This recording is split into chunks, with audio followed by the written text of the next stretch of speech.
Since birth, people in this world have been strictly ranked according to a rigid hierarchy. It's a paradise for the strong, but it's also full of pressure. It's unfair to the weak, but those rules completely changed the moment this young man appeared. Someone who was just a rookie signing up for his first rank-up battle. While people just hunt rabbits or catch birds to test their newly learned skills, he walked straight into a bear den and took down the biggest one. In his first combat match, he accidentally wiped out 2 top-tier players. The rank 2 fighter nearly got sent back to the lobby. Turns out he's the student of the person known as the world's strongest hunter. In a peaceful village, a 16-year-old boy named Lao was busy chopping wood under the scorching sun. Wiping off his sweat, he told himself he was finally done. But before he could even rest, an old villager called out to him. "Since you're done, help me plow the field, would you?" But immediately a powerful kick from behind sent the old man sprawling to the ground to Lao's shock. The one who did it was Yuna, who angrily shouted, "Stop making Lao do everything." Despite the old man lying flat on the ground, he still tried to argue that it was because Lao would always just agree to it. Even with no work to do, Yuna remained furious. She rushed over, grabbed Lao, and shook him hard. "Lao, because you agree to everything, they treat you like a fool," even though Lao just felt dizzy and replied that he was fine. But Yuna still felt indignant at her friend's excessive kindness. Suddenly, she had an idea and shouted with excitement, leaning close to whisper a secret in Lao's ear. "Do you want to get out of this village?" "Actually, I found a secret path no one knows about." But their escape plan hadn't even started when an old woman appeared to stop them. "Have you both forgotten all the village laws? We are not allowed to go outside." Despite Yuna's resistance and questions, the old woman firmly blocked the path with her cane and ordered the villagers to lock the girl up immediately. While Yuna was dragged away screaming about how absurd the rules were, other villagers continued to take advantage of Lao's gentle nature. A man casually asked him, "Hey kid, can you help me get some water?" What a pushover. With a naive expression, Lao gently replied, "Yes, sir." Even though they grew up in the same village, Lao and Yuna had 2 completely opposite personalities. While Yuna always longed to break the chains, Lao chose to be content with reality. When asked if he wanted to do anything else for himself, he was silent for a moment before gently answering, "No, I'll help." But ever since his parents passed away, it was the protection and love of the villagers that helped him overcome his loneliness. Lao secretly thought that everyone treated him like family, so he only wanted to repay that kindness. With a sincere look in his eyes, he affirmed, "I love this village and everyone here very much." His words moved the man to tears, and he even wanted to take Lao home to live with him, just to make it easier to take care of him, but Lao politely declined because he wanted to stick to the house his parents left behind. To him, the people here were the most important thing. As for how vast the world outside was, it meant absolutely nothing compared to that peace. Yuna, at this moment, was locked in a bamboo cage in the middle of the village square. She kept shaking the bars and screaming for her freedom, but the old woman only replied coldly, "What a stubborn child. If you were even half as good as Lao, that would be great." Yuna still refused to give in and demanded to know why everyone was strictly forbidden from going outside, since it was not only inconvenient for trade, but also prevented them from exploring the world. The old woman fell silent before revealing a mysterious truth. "Because there are people who hate us." The answer left Yuna shocked. She kept asking who that person was, but the old woman didn't answer, only saying that time would tell everything. Returning to Lao after getting water from the well, he was suddenly hit in the head by something. Looking around, he was surprised to see Yuna peeking from behind a rock, signaling him, "Stay quiet." Seeing her friend escape from confinement yet again, Lao blurted out, "You escaped again." Not only did she feel no guilt, but Yuna proudly boasted that because she had been caught so many times, escaping now was as easy as pie, leaving Lao to sigh and reply, "That's nothing to be proud of. The point is, Lao, come with me," Yuna said, dragging her friend along. Lao was still a bit hesitant and worried. "If we go out of the village, she will scold us again." But Yuna immediately reassured him, just for a little while. "It's fine." She led him through the thick bushes, excitedly revealing that there was something special she wanted to show him. When the two stepped out of the forest edge, a vast space appeared before them, leaving Lao completely stunned. Yuna pointed to the vast valley with a winding river below. "This is the world outside. It's this massive." Standing before such a majestic scene, Lao could only gasp in amazement. "Wow, it's incredible." Seeing her friend becoming intrigued. Yuna smiled and asked if he knew about the rules of the outside world. "No." She opened a book she got from a merchant and started explaining to him that the outside world operated on a system called ranks from explorers and carriers. To healers and bards, everything was clearly classified. Those who reached high ranks were called rankers, not only people but even weapons. Food power and wealth were all tiered. It seemed like everyone in that world followed this system very strictly. Lao marveled, realizing that the outside world also had its own rules and wasn't just chaos. Yuna nodded in agreement. She felt this was much more interesting than the restrictive laws in the village. With eyes burning with passion, she loudly declared her dream. I want to become an explorer, compete with opponents from all over the world, and then one day, become a super cool explorer that everyone respects. Even though Lao was still wary and reminded her about the ban on leaving the village, Yuna had already made up her mind. I don't care. I've decided I'm going to leave this place. She reached out toward her friend, sincerely inviting him. Lao, come with me. Go exploring. Hey, don't go tempting an innocent soul. Before Yuna's unexpected proposal, Lao could only stare in confusion.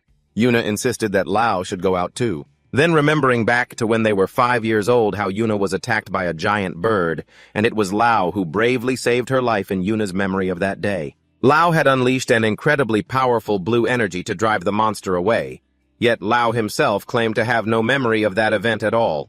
Did that really happen? Yuna gestured wildly, insisting with absolute certainty that it did. Something blue had erupted out of nowhere. Yuna looked at Lao with eyes full of trust, confessing that even though he was often spacey, she knew that when things got serious, he was stronger than anyone else. She believed that if he stepped out into the vast world beyond, he would shine even brighter. Yuna beamed, reaching out a hand to her friend and earnestly inviting him, So let's go explore the world together, okay? Both stood silently before the vast horizon where their dreams were beginning to stir. However, Lao kept his head down, hesitant. He softly thanked Yuna but firmly refused, because of his deep love for this village. The answer made Yuna furious.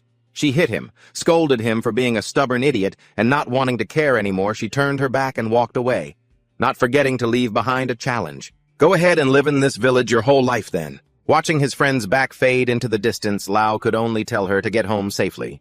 He never thought Yuna would actually leave the village, sitting alone in the meadow as the sun began to set. The two words, star rank, kept swirling in his mind. Once the sunset had painted the sky crimson, Lao told himself it was time to head home. But just as he stood up, a strange feeling made him freeze. Looking up at the sky, Lao was terrified to see a gigantic floating island with ancient architecture, hovering right above his head. He stood stunned, unable to believe his eyes.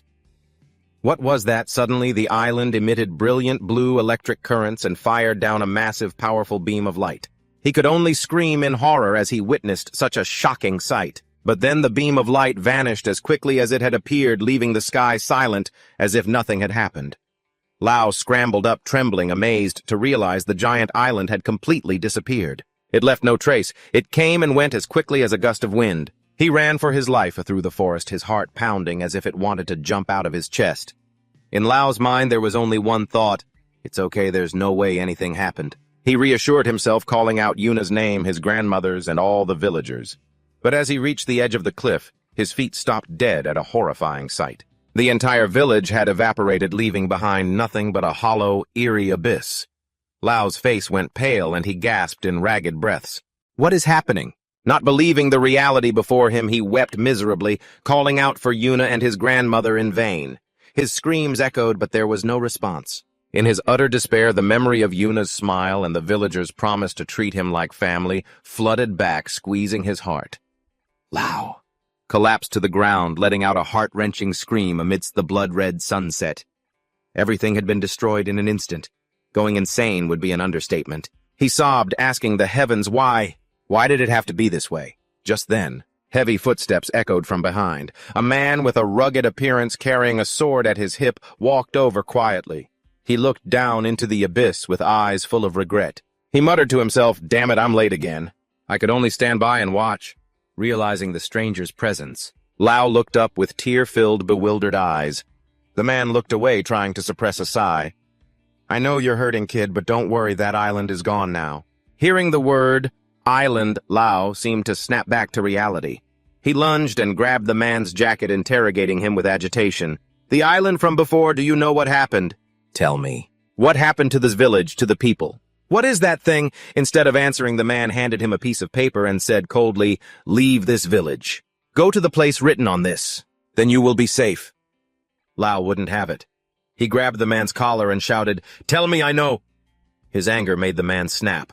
"Look, the whole village is gone." He insisted that this was not a world a child like him could touch, and then demanded that he forget everything. Turning away to leave, the man gave one last warning. "Don't try to look for anything. It's not worth sacrificing yourself to." Standing alone in the rubble, Lao bowed his head. Tears fell onto the parched earth. Yuna's words from years ago echoed in his ears. "I know you're spacey, but when things get serious, you're stronger than anyone." Suddenly, a brilliant blue energy erupted from Lao's body, swirling violently like a storm. The man turned back in astonishment, eyes wide, as Lao declared firmly, "How could I ever forget? I will go to that island and bring everyone back. Prana is the spiritual energy of all living creatures, a power that everyone possesses but very few are aware of, and can actually control. There are geniuses who use it unconsciously in combat or art, but normally prana is colorless and extremely difficult to see. Only those with an overwhelmingly powerful prana can make it tangible like Lao is doing right now. He has natural-born power without even realizing it." Watching the boy intently while staring into the blue aura engulfing him, the man clucked his tongue deep in thought. So this is a survivor from the village. He calculated to himself that while he wanted to prioritize protecting the boy with that kind of will, in just a few years the kid would surely run off on his own to seek the truth. The boy couldn't hide his curiosity about how this strange world works. The man decisively launched a sword down, embedding it firmly in front of Lao, and commanded, "If you want to reach the island, pick up the sword. If I see potential, I'll train you." Lao looked at the sword before him, sweat trickling down his forehead, but his gaze didn't waver. The man also drew his sword immediately. A fierce red aura of prana erupted with killing intent. He roared as he charged, intending to kill. "Come at me!" With a split second of hesitation, Lao tightened his grip on the hilt, gathered his momentum, and lunged straight at his opponent with wind-tearing speed. The two streams of red and blue energy collided violently, creating shockwaves that shook the entire region. Even though he realized Lao was a total beginner with a sword, the man was still terrified by the pressure the boy was creating in that moment of direct confrontation. He inwardly marveled, admitting, "Clearly the kid is a newbie, but this pressure is stronger than anyone else's." The prana from Lao's body exploded. It was so powerful that the man had to gasp. Such extraordinary prana waves. The pressure from the boy made him realize he couldn't underestimate him. Not for a second longer. He told himself, this kid is no joke. After the showdown, the two sat together amidst the somber sunset as the man began to reveal the truth. About the thing that destroyed the village, the Island of Gods, that's what it's called. He explained that this island usually drifts across vast seas, but sometimes it appears suddenly, in completely different locations to wipe out humans or land. With a thoughtful, regretful expression, he blamed himself. "I came to stop it, but I was too late." Hearing this, Lao wondered about the fate of the villagers. The man said that according to one theory, those enveloped in that light would be taken to the Island of Gods. Lao naively asked if he could touch that light to find them. But the man immediately extinguished that hope. "I already told you it's just a theory. Even if they're still alive, who knows what happened to them?" However, he also pointed out a more practical path. There is one shortcut, and that is to climb to the top 10 in the adventurer rankings. Adventurers are experts specialized in investigating and developing unexplored territories. This organization has the largest number of members across all tables. "The top-ranked ones are real monsters," he asserted. "If you can make it into the top 10 among them, you'll have a chance to reach the Island of Gods." But he didn't forget to warn him about how terrifying that place is. Because ever since it was discovered, the Island of Gods has consistently topped the danger zone rankings, a place where almost no adventurer has ever returned alive. Well faced with the boy's iron determination, Aiden asked in a low voice one last time, "You still want to go?" After a slight moment of hesitation, Lao declared loudly, "Yes!" Seeing his unwavering will, Aiden decided to train him for 1 year, although he made it clear that the only thing he could teach him was swordsmanship, so after this time, Lao would have to treat him as a stepping stone to climb the adventurer rankings on his own merit. The man then officially revealed his true identity. "I am Aiden Rank 1, the strongest human knight." He held out his hand, asked for his name, and the boy replied softly, "Lao." After the fateful handshake between the two master and student, Aiden flashed a challenging smile and warned that he wouldn't hold back at all because, after all, Lao was the first person capable of landing a strike on him. From that moment on, a year of hell officially began. The training sessions were so harsh that the blisters on Lao's hands and feet burst, his muscles ached intensely, and his bones felt like they were being crushed. He constantly had to face giant monsters and suffered severe injuries all over his body. Hard work really does pay off, and true discipline leads to mastery. Throughout that time, Adon never mentioned anything more about the Island of Gods. It seemed he wanted Lao to understand that if he couldn't find the truth on his own, he'd be better off giving up right now. The villagers must still be alive. That intense belief was the only motivation helping Lao overcome all his own limits. With every sword stroke, he constantly questioned the reason why the village disappeared. And what is the true nature of the Island of Gods? To find the answer to everything, Lao was determined to reach the top of the adventurer rankings at any cost. Time passed. 1 year later, standing before a vast valley with a river flowing long at the foot of the mountain, Aiden asked in a low voice, "Are you ready, kid?" With a slight hesitation, Lao replied with absolute confidence, "I've been ready for a long time." Lao closed his eyes halfway to let the memories of Yuna flood his mind. The image of his childhood friend, radiant and full of enthusiasm with the desire to become a great adventurer, surfaced. Clear as day, Yuna had earnestly invited him, "Lao, come with me, okay?" But now, that girl who craved to explore the world had vanished. Lao whispered to himself that now he would be the one to start this journey, to carry the burden for her and fulfill the unfinished dream. At 17, the naive boy from before has now completely transformed, becoming taller and more mature in his rugged adventurer outfit. Seeing the clear change in his student, Aiden couldn't help but exclaim, "You've grown quite tall." Lao just replied gently that this was simply his growth spurt. As a disciple of the strongest human knight, Lao carried with him iron will and skill. Having been forged in hell to forge ahead, the expedition to the Island of Gods officially begins at the Walter Kingdom, where the imperial capital of Chakista is located. Magnificent at the Chakista branch of the Certification Institute, amidst piles of towering books, the girl was fast asleep until she was startled by a call. "Lux, it's almost time." The girl jolted awake and shouted in a panic, "Oh no, I overslept!"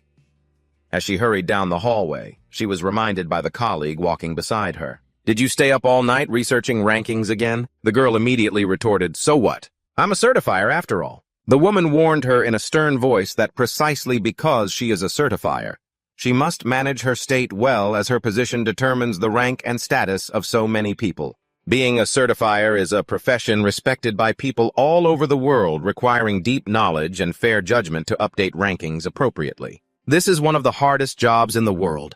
Only those truly chosen and who have passed countless tests can take it on, despite the position being one that many dream of. Lux still enthusiastically declared, "Even as a certifier, I'm still very inexperienced. I have to try harder to get promoted." When asked about her goal, the girl dreamed of becoming a dedicated certifier for one, a top-tier ranker. But then she pouted and sneered, "I don't like any rankers. Rankers these days are all just idiots." In Lux's eyes, the fierce competition of the past has now been replaced by nearly fixed top positions, making her work lose its meaning.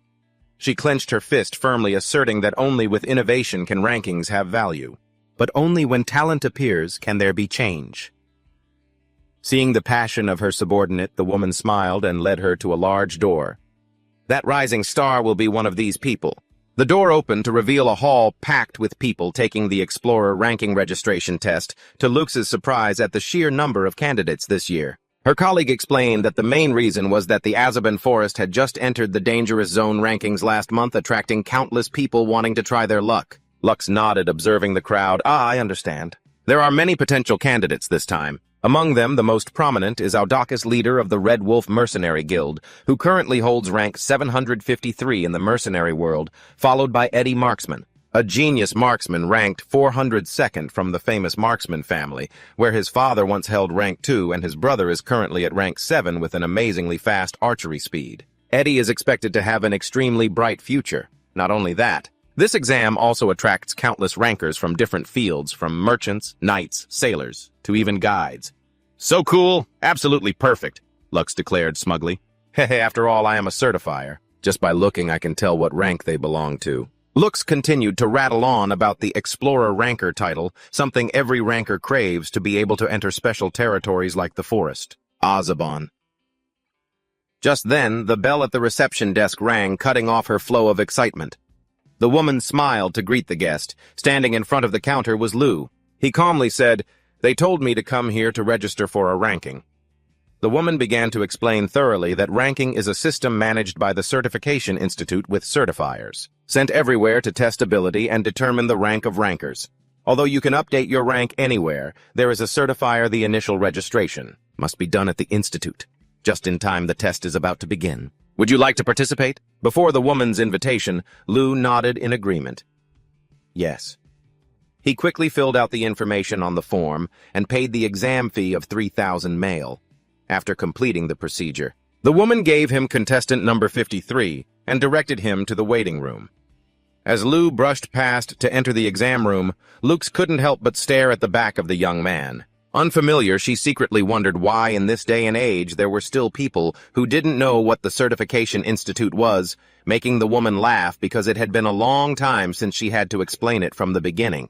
At the competition hall, the woman loudly announced the start of the Explorer Ranking registration test. The exam will consist of 3 tests. The first is a written exam. Next is the practical, and the final test will be announced later. Whether you pass or not will be based on the total score of all 3 parts. So she encouraged the candidates not to give up until the very last minute. As soon as the written exam began, the atmosphere in the room became extremely tense. Low groans echoed amidst heads scratching and pulling hair. "So hard, the questions are so broad. Time's up," the announcement sounded, ending the tense written exam.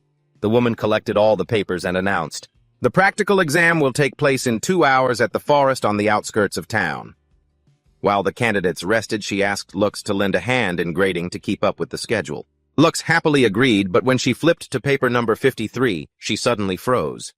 That was Lou's paper, the young man with the cold gaze she had noticed. Just now, looking at the content inside, Lux couldn't help but gasp, "This!"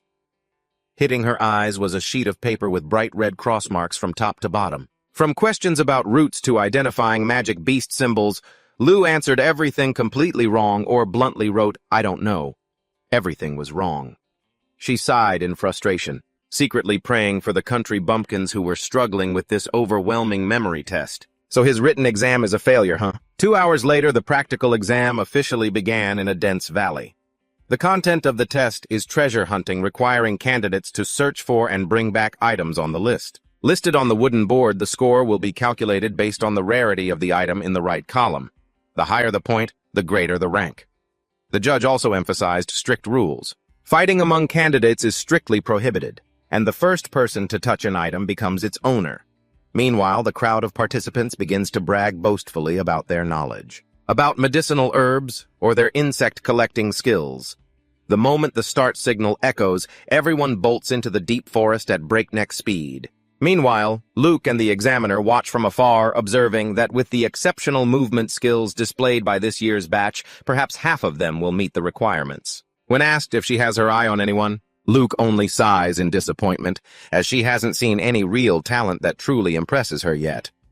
Suddenly, a massive figure approaches the submission area. It's Audacious. He brings back Regan antlers worth 120 points to everyone's amazement. Even though the examiner reminds him there is still time to earn more points for a higher starting rank. Audacious nonchalantly replies that his main profession is a mercenary, so he's not desperate for an explorer's ranking. Let the others fight for it, he just needs to pass. Just then, another small kid runs over with an eager look on his face. It's Eddie Maxman. He loudly presents a tail feather from a flock bird with a score of up to 180. Far exceeding Audacious's achievement to the shock of the examiner regarding the item's rarity, Eddie casually brags that this bird is just a common dinner meal, back at his house. The kid's arrogant and cocky attitude makes Audacious, standing nearby, lose his temper.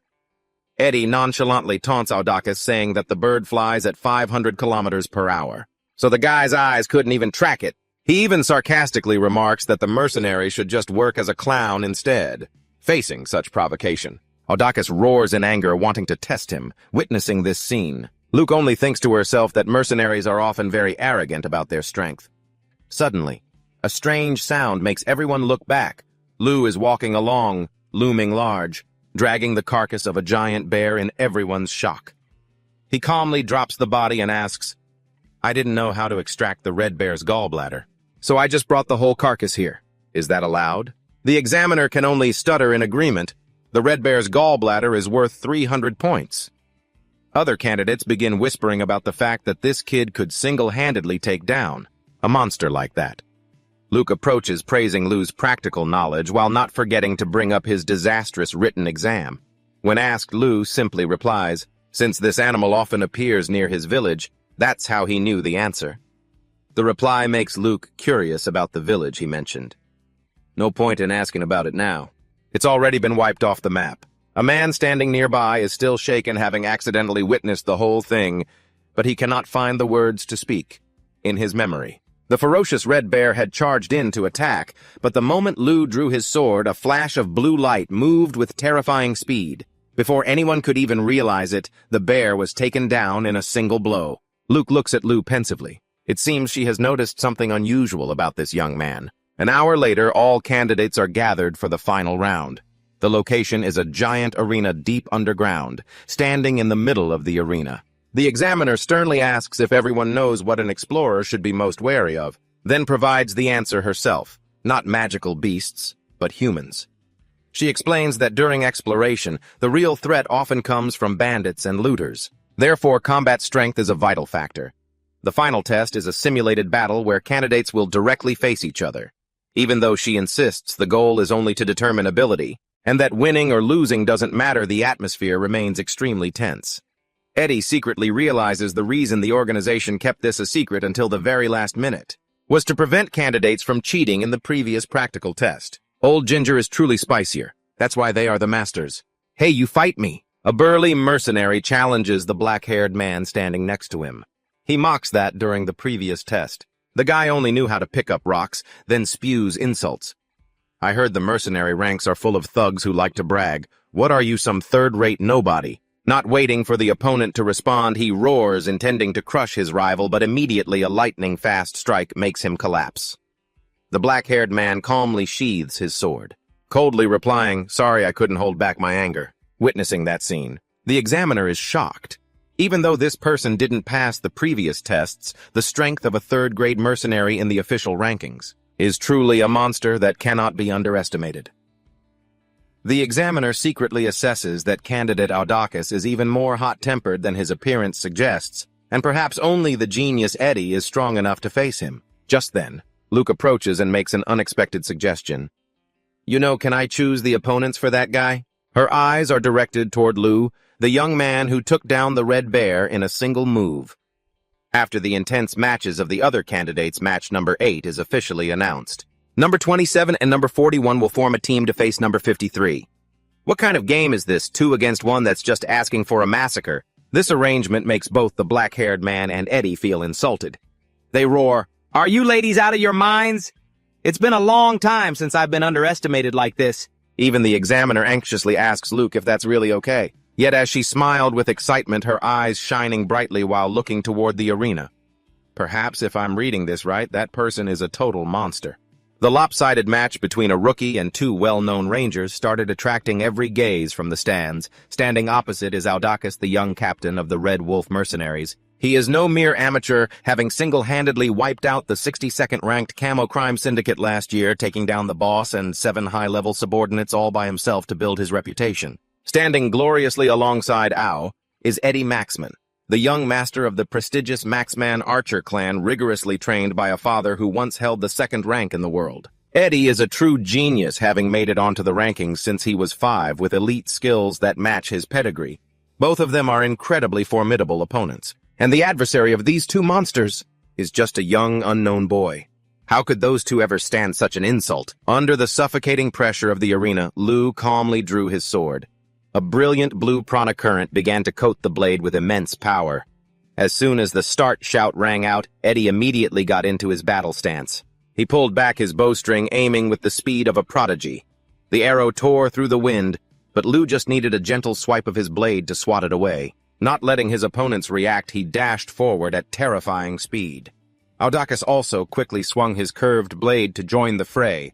The fiery clashes between Lu's sword and his opponent's blade sent sparks flying everywhere. The speed of the battle was so fast that the spectators in the stands could only see blurs. They asked each other in a panic, "Hey, do you see anything?" But they only received a helpless reply, "I can only hear the sounds." Amidst the ear-splitting clashes, Lu remained hyper-focused, his glowing eyes pierced through every movement of his opponents. He continuously unleashed powerful strikes, forcing Audacious to struggle in defense, sweat streaming down his terrified face. Just as Eddie fired supporting arrows from afar, Lu instantly pivoted, performing an lightning-fast arc slash. Every technique seemed as simple as breathing to Lu. The arrows tearing through the air were easily swatted away by him right in mid-flight. The disparity in rank left everyone witnessing it with their jaws dropped in shock. Audacious remarked in horror, "That swordsman is at a rank higher than a knight."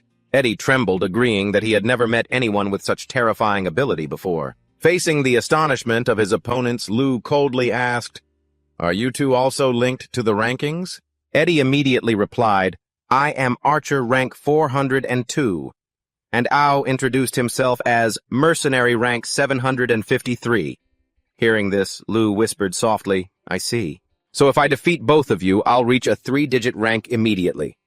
A massive burst of blue prana exploded from Lu's body, radiating like a storm and engulfing the entire arena. Eddie and Ao were completely frozen, only able to gasp in despair. What? How is this guy suddenly emitting such overwhelming pressure? Standing from afar, Luke couldn't help but be shocked as she witnessed this earth-shattering scene. Prana, such a terrifying amount I can see it with my own eyes. Eddie still stubbornly insisted that rankings weren't just based on general level, but that sniper specialization required high precision. He was ranked 78th, yet his arrow had barely left the string before Lu neutralized it easily. In the blink of an eye, Eddie lay collapsed on the ground. Seeing his comrade defeated so quickly, the mercenary could only gasp in shock. Lu's eyes burned bright, his prana releasing an aura that made his opponent's spine chill and sweat profusely in fear. Just as he prepared to swing his blade to retaliate, Lu had already glided past him like the wind appearing right behind him, leaving him frozen because he couldn't keep up with that speed. "Wait, I surrender," the mercenary hurriedly called out, asking to stop the match. Realizing the massive gap, he made excuses, saying that after this match ended, he still had work to do, and if he were knocked unconscious like that kid Eddie, it would be very troublesome. Seeing that his opponent had given up the fight, Lu calmly sheathed his sword and replied briefly, "Fine." Looking at Lu's retreating back, the mercenary could only shiver, thinking to himself that the boy was truly a monster and couldn't help but wonder about the true identity of this young man. The whole arena erupted in astonishment. No one could believe a young boy could defeat 2 3-digit rankers so easily. The judge loudly announced, "The winner number 53, while everyone was still buzzing with excitement. Luke suddenly ran away from the stands, causing her colleague to be surprised and call out after her. She dashed straight into the secret operations room standing in front of a giant computer screen system and began frantically searching for information.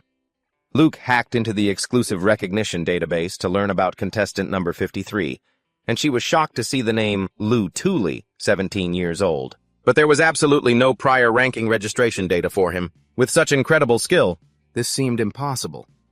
She suddenly realized that Lu seemed completely clueless about the registration bureau. Perhaps he had lived in some deep remote mountain area. After thoroughly checking his spotless background, Luke cheered with joy, having found a true treasure. Where has this talent been hidden away all this time? Without hesitating for even a second, Luke rushed out of the operations room, slamming the door and running for her life toward the arena. She shouted, "Lu Tooley, let me be your exclusive certifier." However, she was one step too late. Around Lu, there was already a crowd of other certifiers scrambling, vying for him. "Ask me, will you hire me as your exclusive certifier?" "No, wait, don't you think I'm a better fit?" Witnessing this scene, Luke could only stand, petrified in despair. "Oh my God, I'm a step too late." She angrily cursed the crowd as opportunists for rushing to make offers before even checking his background. Amidst the circle of invitations, Lu blankly asked, "What is an exclusive certifier?" Seizing the moment as he rushed forward to brush everything aside, so she could explain, she enthusiastically clarified that this person was specifically assigned to an adventurer to update their ranking at any time. Instead of waiting endlessly for the usual dispatch and assessment from the association, having an exclusive appraiser would help an adventurer climb the ranks instantly. Insisting that this position was highly valued by top adventurers worldwide, she spoke while pulling a sparkling device from her pocket, identifying it as an exclusive appraiser's tool. The ranking device, or Rander for short, she asserted, was the key. With this, he could grasp the latest information anywhere, anytime to climb the ranks most efficiently. He stood silently looking at the enthusiastic girl before him, then suddenly spoke up. "I have one condition," he said, turning to look straight at the crowd of officials waiting nearby and loudly asking, "Is there anyone here who can help me reach rank 10 as an adventurer?" "Absolutely not." His question left everyone, including her, stunned in disbelief. "If it's that easy, you guys go ahead. I'm going to sleep." The atmosphere immediately turned chaotic. Whispers broke out everywhere. They believed that rank 10 adventurers were all monsters, and while his swordsmanship was excellent to reach that level, that alone was not enough. Without waiting for an answer, he turned and walked away coldly, leaving her stunned and rooted to the spot. Watching the young man's lonely back gradually fade away, she finally snapped out of it, yelled, "Wait!" and hurried to chase after him. She caught up to him just as he stepped out of the association gates, under the fiery sunset, breathlessly asking why he wanted to climb to rank 10. He didn't stop replying in a cold, distant tone, "That's none of your business." Not giving up, she gathered all her courage and declared, "Then make it my business. I will become your exclusive appraiser. I will climb to rank 10 with you," she vowed. Faced with the little girl's determination, he stopped and looked at her with a somber gaze. Then he bluntly refused. "I don't want to put a kid in danger." "Hey, why do you call me a kid?" "I'm telling you, watch it, you kid." Being called a child, she shouted in anger, "Kid, you say? Before I'm a kid, I am an appraiser." But he remained firm, stating that even if she wasn't a child, he had no intention of hiring her because he didn't want anyone else to be dragged into his dangerous journey, watching his back disappear into the twilight. She clenched her fists, seemingly determined on a new plan, and yelled toward him, "I have a job to do. I have a mission I must complete. Even if it costs me my life, I want to accompany you for that goal." Her ironclad affirmation rang out in the late afternoon. Stopping the young man in his tracks, her eyes burned with determination, not a hint of joking, faced with that sincerity. Painful memories of his village being wiped out flooded his mind. He whispered to himself that he must reach that island and bring everyone back. Looking up at the little girl, he replied in a low voice, "I also have things I must do." Under the brilliant sunset in front of the association, two souls with separate goals found common ground. She brightened, held out her hand, and introduced herself. "I'm Lua. I will help you become a top-tier ranker." He politely shook her hand, confirming his identity, Lao Tu Li. A fated handshake marked the start of a new adventurer party. As night fell, she led him to a fairly spacious and well-equipped inn, enthusiastically introducing it. "How is it? Nice room, right? I rented it for a few days. Let's use it as our base." While she was excited about the new base, he just stood quietly observing with a cautious expression. He spoke softly, "Thank you, you're professional." In reality, the touching atmosphere from earlier only lasted a few minutes. She sighed to herself, never having seen a trial period. That started with such a weird atmosphere. As it turned out, he was still very guarded, only agreeing to a one-week trial. His excessive caution drove her crazy, she declared, that she would show all her capabilities this week, to make him the one who bows down and begs her to stay. She even imagined him with sparkling eyes, pleading, "Wow, Miss Lua, please be my exclusive appraiser," but responding to that daydream was only his wooden, expressionless face and a blunt reply, "That would be great." Oh my God, he really killed the vibe. Looking at her teammate's emotionless face, she could only yell, "Don't say it like it's someone else's business." Just then, the Rander device in her apron pocket signaled a notification. She exclaimed, "Oh, the test results are in." She quickly pulled out the device and showed him the newly updated leaderboard on the screen. His name, Lao Tu Li, appeared with the rank of 2,728. She excitedly congratulated him. "Congratulations on passing the adventurer ranking test, surprised. Rank 2,000 right after registering is an exception." Contrary to her excitement, he muttered, "I thought it would be in the hundreds." A comment that left her stunned, asking, "Why?" He explained with an extremely simple logic, "Because both of my opponents in the test were in the hundreds, a rank 402 archer and a rank 753 mercenary." That's true. But for someone who fought two such strong guys to be ranked 2,000, that's stingy. She explained that the adventurer rankings have extremely fierce competition, because the number of participants is far higher than other fields. She showed him his detailed stats. Lao Tu Li adventurer rank 2,728, but most shockingly his sword speed rank, Since the number of participants is way higher than in other categories, she hands Lao the detailed stat sheet for Lao 2 Lai rank 2728 adventurer. But the most astonishing part is his sword speed rank. Reaching number 58, looking at these stats, I can't help but exclaim that from a certifier's perspective, this is truly a terrifying talent, and I'm curious about the two previous opponents. I asked if they possessed many different rankings like this. I immediately displayed the info for Audacious and Eddie Maxman as examples.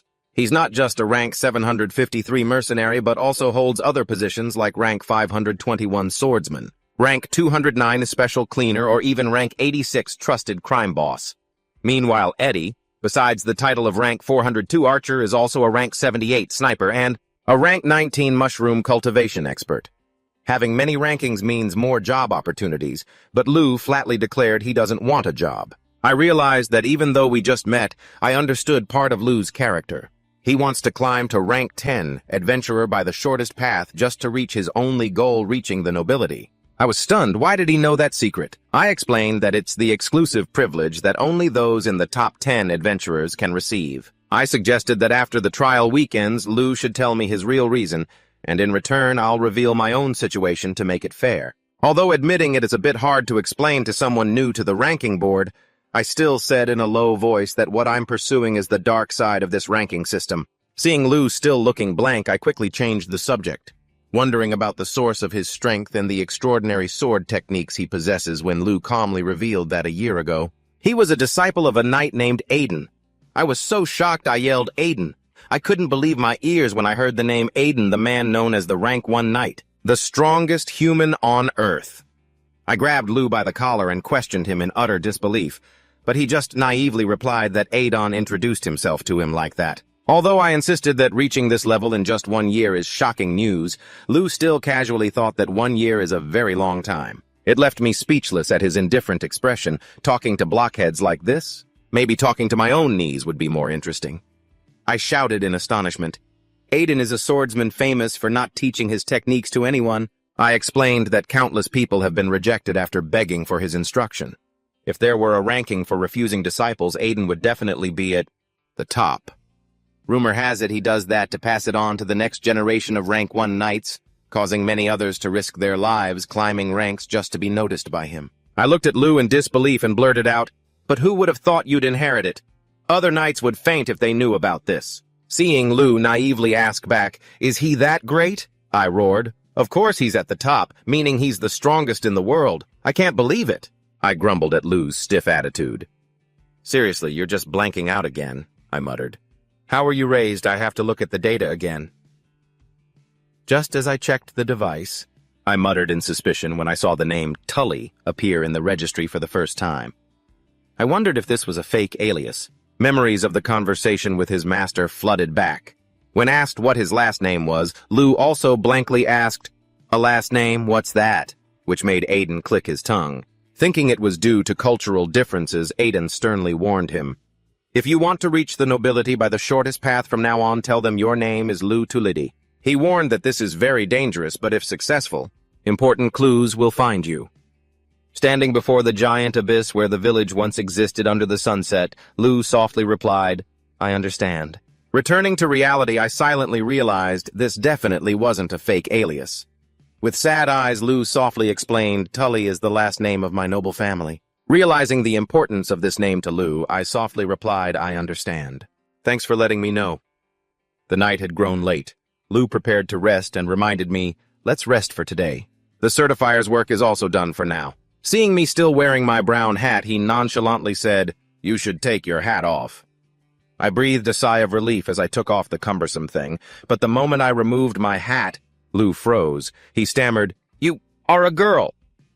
Beneath the hat was long, smooth blue hair. I blankly asked, "What?" Seeing my teammate's surprised look, I snapped, "You're only noticing now." Lou could only clumsily reply, "I'm sorry." But that indifference just made me even angrier. I puffed out my cheeks and shouted, "Is sorry enough? Good heavens, I'm a real girl." The next morning in the city of Trakista, sunlight peeked through the bedroom window. I had woken up early and was sitting by the window intently reading the newspaper. Seeing Lou lazily walking down the stairs with a still sleepy face, I greeted him, "Lou, you're up." After waking up more, Lu sat at the table and softly said, "Nothing much. Good morning, Lu." I happily returned his greeting. I began tying up my long blue hair, preparing for a busy day. Let's go get breakfast. While putting my familiar brown hat back on, I told myself this would be a long journey, but today is the first step. Lu, let's set up a strategy to reach rank 10. As an adventurer. The two of us went to an outdoor restaurant. While enjoying breakfast, I started explaining, to climb the adventurer rank, you need achievements. Exploration, land, development, and discovery are the basics. I suggested Lu could do volunteer work, but it's best to take on commissions. I explained that many people want to borrow the strength of adventurers, to collect items or investigate. With commissions, you also get paid. Perfect for beginners, you can pick up these commissions at certification centers or guild organizations. Depending on the country you're in, you can accept them just by using this. She excitedly showed off her Rangtel device while talking, but you know how it is. Showing off expensive gear just makes everyone else jealous. After eyeing the compact device in his hand for a while, she remarked, "So it really is a Rangtel, isn't it? Useful, right?"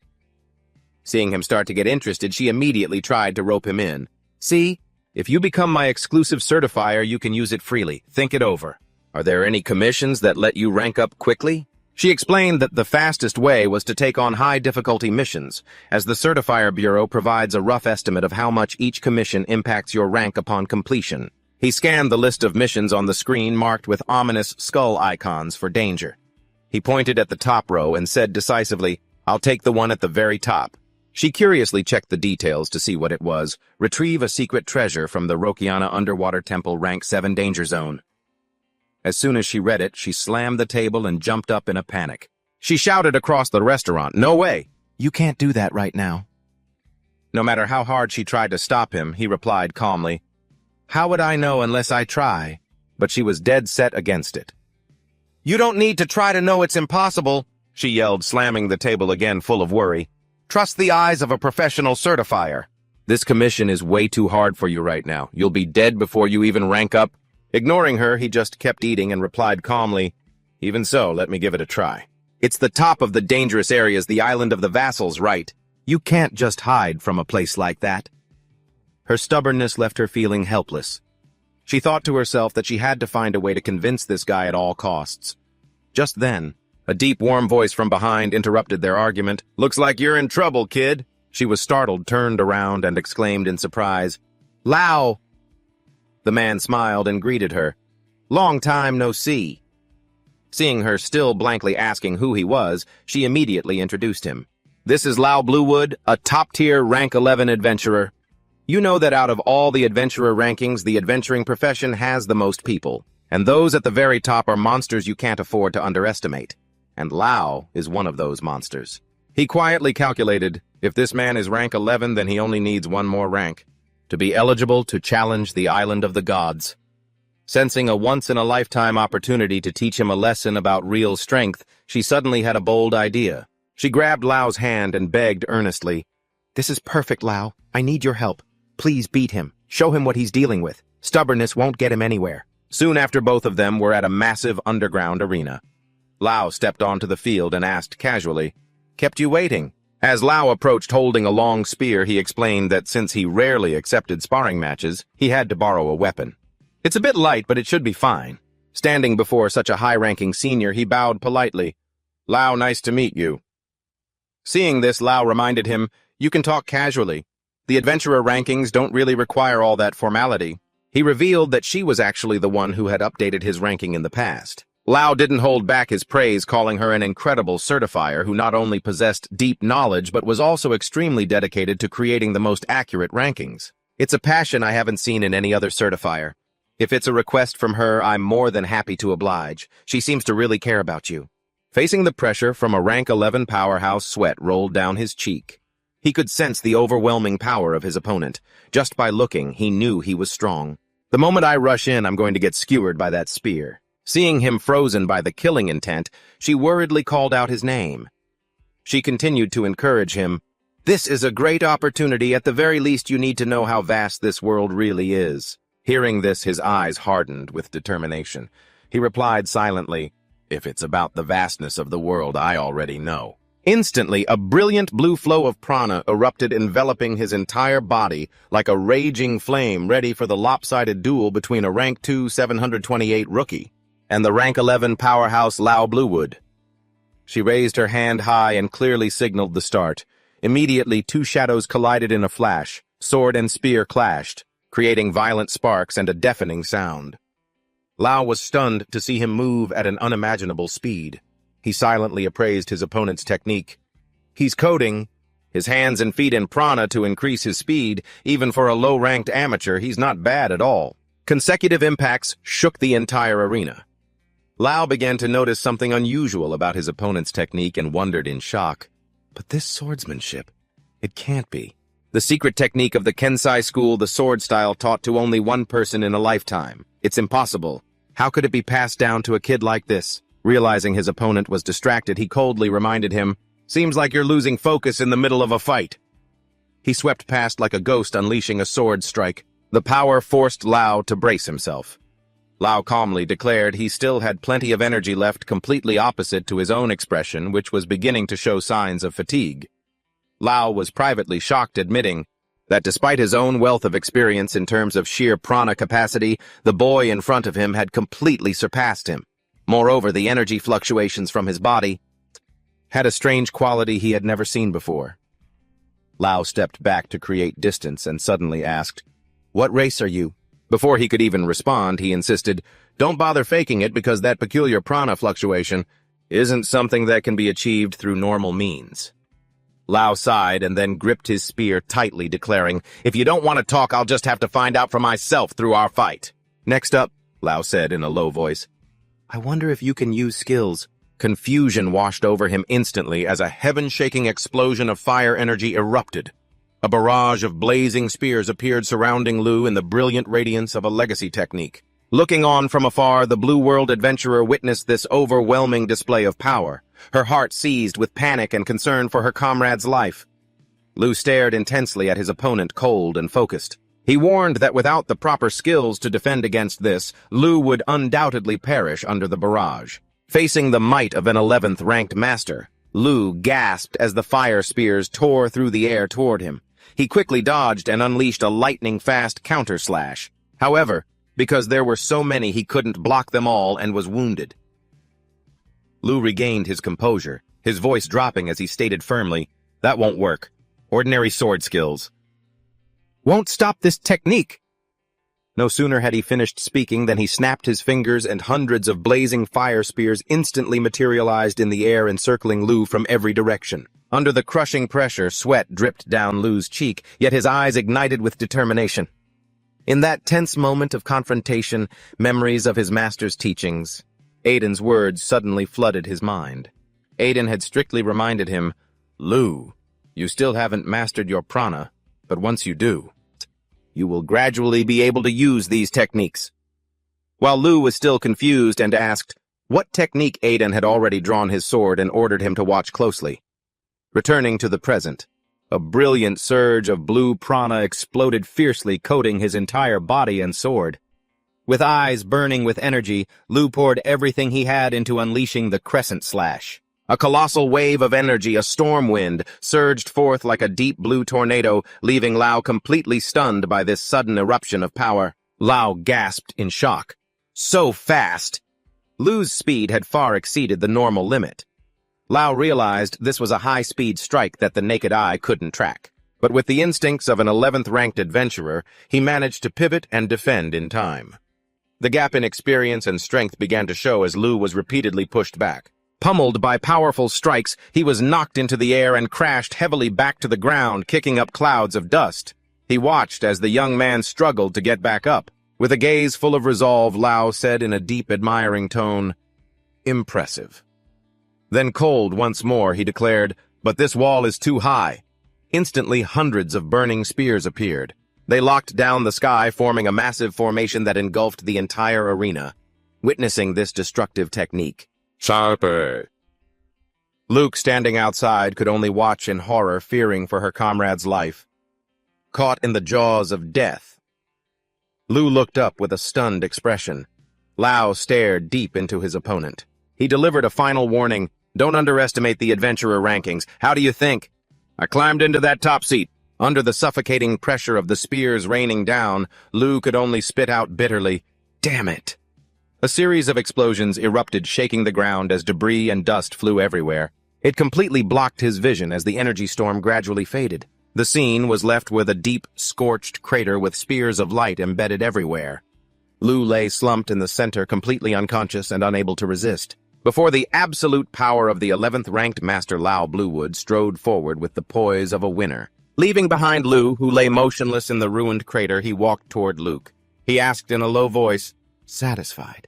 Luke realized what he meant and bowed her head slightly, replying, "Yes, thank you."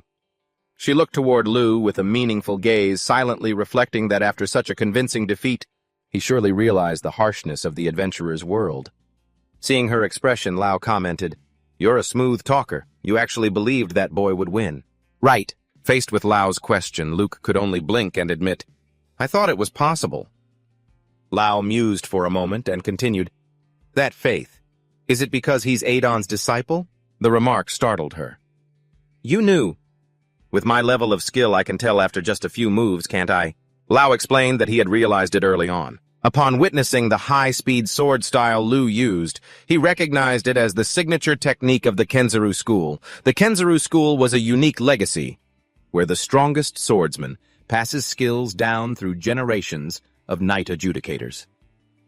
Lao analyzed in a low voice, "The fact that an adventurer like Lu inherited it is an extremely sensitive matter. From the perspective of a knight adjudicator, this is as if their life's destined goal had been snatched away by an outsider." Luke clutched her head in worry, realizing the gravity of the situation. "I think I shouldn't let Lu meet future knight adjudicators." Lao nodded in agreement, stating, "That was the best plan because in the worst-case scenario, Lu's life could be threatened by the jealousy of the knight world." He suggested that if he were registered as a knight adjudicator, then everything would be resolved. However, Luke looked at Lu, who was lying unconscious, her eyes turning resolute. That seemed impossible. Luke spoke up, breaking the heavy silence. "Actually, my faith in Lu isn't related to the Kenzuru school." She revealed the real reason she had bet on this young man. "It's because Lu claimed he had landed one effective strike on Adon." Lao was stunned and asked back, "One effective strike on Adon?" He immediately dismissed the thought.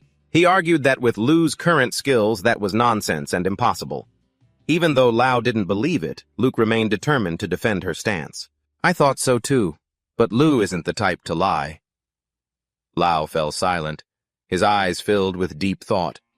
He mused that perhaps there was a special reason behind this story. Even though the Kenzuru techniques were surprising, what really bothered Lao was the strange prana fluctuation radiating from Lu's body during the fight. As both of them left the arena, Luke called out after him, "Lao!" Lao stopped, his hand gripping his spear. He looked toward the distant horizon and muttered, "That boy might be able to use those techniques too. If he uses them, I might lose." In a hazy memory, Yuna's figure appeared gentle in the small kitchen, humming a familiar melody under the sunlight of the morning. However, that peaceful atmosphere was immediately shattered by his grandmother's shouting, "What are you mumbling about?" She angrily scolded her, calling her a fool, and insisted that it was because of that cursed poem that no one could leave the village. She warned Yuna never to speak of it again. In a hazy state, a warm hand gently touched his forehead along with a belated apology. "Sorry, Lu." Lu jolted awake, realizing he was lying in a hospital bed, his body covered in bandages. From his chest down to his legs, the wounds from his confrontation with Lao still ached, leaving him dazed as he realized he was in an unfamiliar place. "Where is this?" Seeing him wake up, Luke happily approached. "Oh, you're awake." She explained this was the Assessment Bureau's treatment room and noted he had been fast asleep for an entire day. Lu was stunned.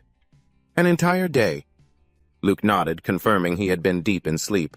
It felt as if a string inside him had snapped. According to the doctor, the cause was mental exhaustion that had built up in his heart for too long. With a look full of concern, Luke sincerely advised him, "I don't know what you're carrying on your shoulders, but aren't you rushing things too much?" The image of Lao's light spears raining down flashed in his mind. He quietly admitted, "Maybe you're right." Sensing the atmosphere turn heavy, Luke gripped the edge of the bed. "Lu, I have something important to tell you." She looked straight into his eyes and asked a mysterious question. "Do you know what poetry arts are?" Lu shook his head, admitting he didn't.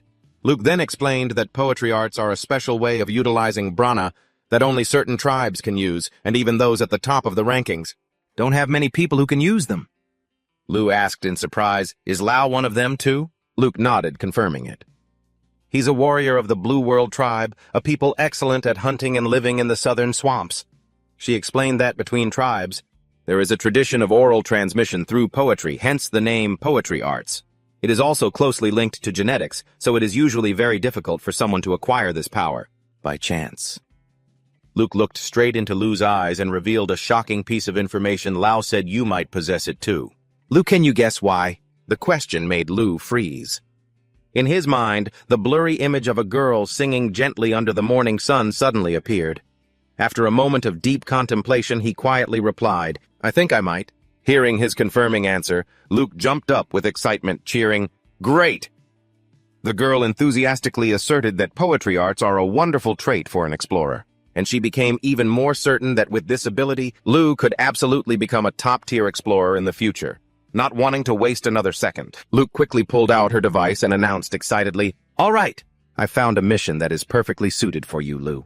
The Azaban Forest Survey Mission. It's an ecosystem investigation of a forest ranked at danger level 48. 2 months ago, Lu wondered, is investigating the ecosystem just simply surveying animals and such? But Luke turned serious and warned him that the truth was more complex than that. She revealed that recently many people had mysteriously disappeared in that forest. Adventurers who accepted similar missions have all vanished, from those ranked below 1,000 to those in the 800s. They all disappeared without a trace. If you uncover the cause of these disappearances, your current rank of 2,728, I predict, will jump up at least 200 spots. Of course, the risk is much greater. Hearing this, Lu stood up resolutely. Despite his wounds still being bandaged, he looked straight at Luke and affirmed, "I'll take that mission." Looking into her eyes, Lu asked softly, "Because you believe I can do it, that's why you recommended it, right?" Luke did not hesitate to confirm, "Of course," enthusiastically starting the process. "Then let's hurry and finish the mission acceptance procedures." While operating the device, she didn't forget to carefully instruct him on the rules of the Azaban Forest, where certain animals are forbidden from being hunted and there are restricted areas. Although Luke promised to go with him to provide support, she still required Lu to remember everything carefully. When Lu asked about the consequences of non-compliance, Luke warned in a serious tone, "Your rank will be dropped immediately. If you work in an unorganized way, your seat is as good as gone." She further explained that no matter how talented an adventurer is, if they disregard or destroy the ecosystem or repeatedly fail missions, their rating points will be significantly reduced. Because the essence of ranking is the trust others have in a person's capability and ethics. Lu pondered and replied, "I see." Immediately after, a notification sound from the device rang out confirming the mission had been successfully accepted. Luke cheered excitedly, affirming this was a new step forward and the first building block for Lu to climb to the top of the adventurer rankings. Faced with her extreme enthusiasm and her call for them to work hard together, Lu only replied softly with a, "Yeah." Meanwhile, in the Azaban Forest, where the night was bathed in a mysterious purple hue, a terrifying shadow was committing a cruel act.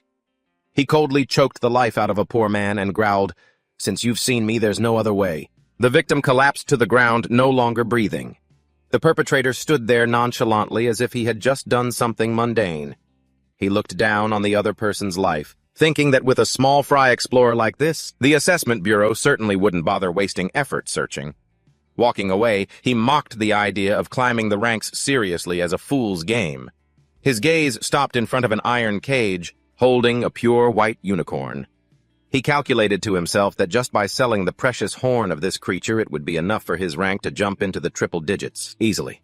The person behind these dark schemes is none other than... It's so obvious the person behind all these dark schemes is Rosso Quen, a black market merchant holding rank 76, wears a polished but sinister look.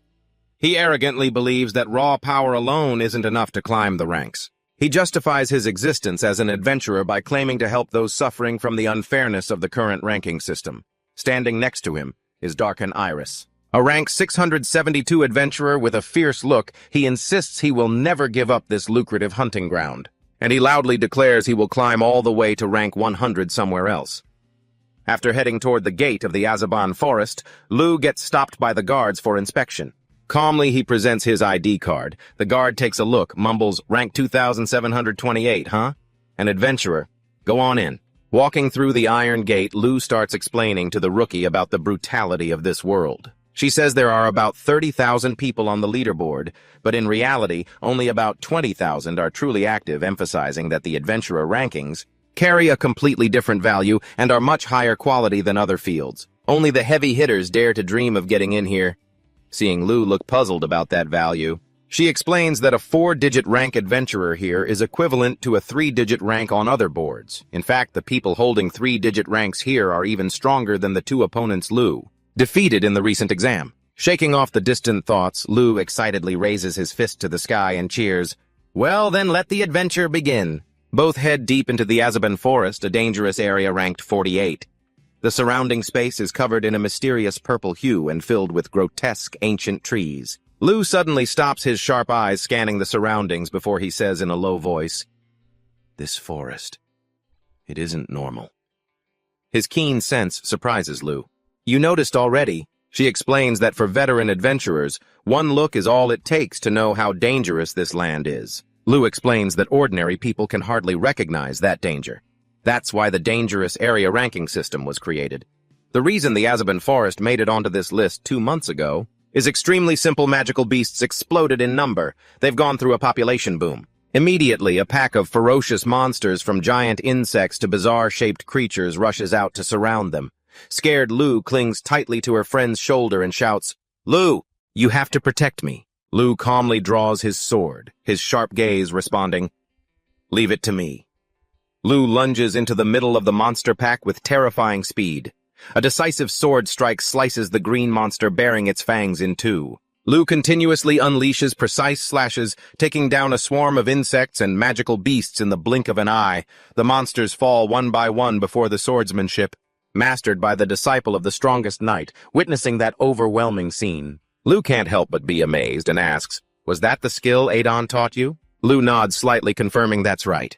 "I've learned a few skills from Adon, but there are still many techniques I can't use yet." As he sheathes his sword, he says that his second skill will be ready to use soon too. Suddenly, heavy tremors ring out, making the ground shake.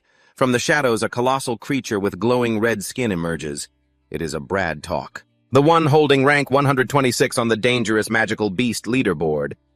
Lu assesses the situation. Things are getting pretty dangerous. He focuses his energy, letting a deep blue aura of prana explode violently, enveloping his entire body and, rising high like a pillar of light in the deep forest, Lu pours all his strength into one point and bellows cross/, unleashing a giant X-shaped strike carrying destructive power. It pierces through the beast's massive body, taking it down on the spot. After the attack, Lu realizes the situation isn't settled and mumbles, "That was a failure." Seeing the monster still trudging forward, Lu screams in panic, "What the heck do you think you're doing?" Instead of continuing to fight, Lu suddenly grabs Lu and runs for his life. Seeing a bottomless abyss right in front of them, Lu cries out in terror, "Lu, the cliff!" Without a moment's hesitation, Lu simply replies with one word, "Jump." Then he grabs her tight. Before she can even collect herself to protest, they both leap into the deep abyss. Her scream echoes throughout the air. As they free-fall between the sheer cliffs, Lu shows off his masterful movement skills, repeatedly jumping and clinging to massive ancient tree branches to reduce the impact of the fall. When they land safely, Lu is so dizzy her head is spinning. Panting, she scolds, "If you were going to jump, you should have told me." But in the face of her teammates grumbling, Lu just nonchalantly explains, "Sorry, Adon's training was usually like this, so I'm used to it." Lu can only sigh in frustration, unable to imagine just how insane of a training regimen he must have gone through.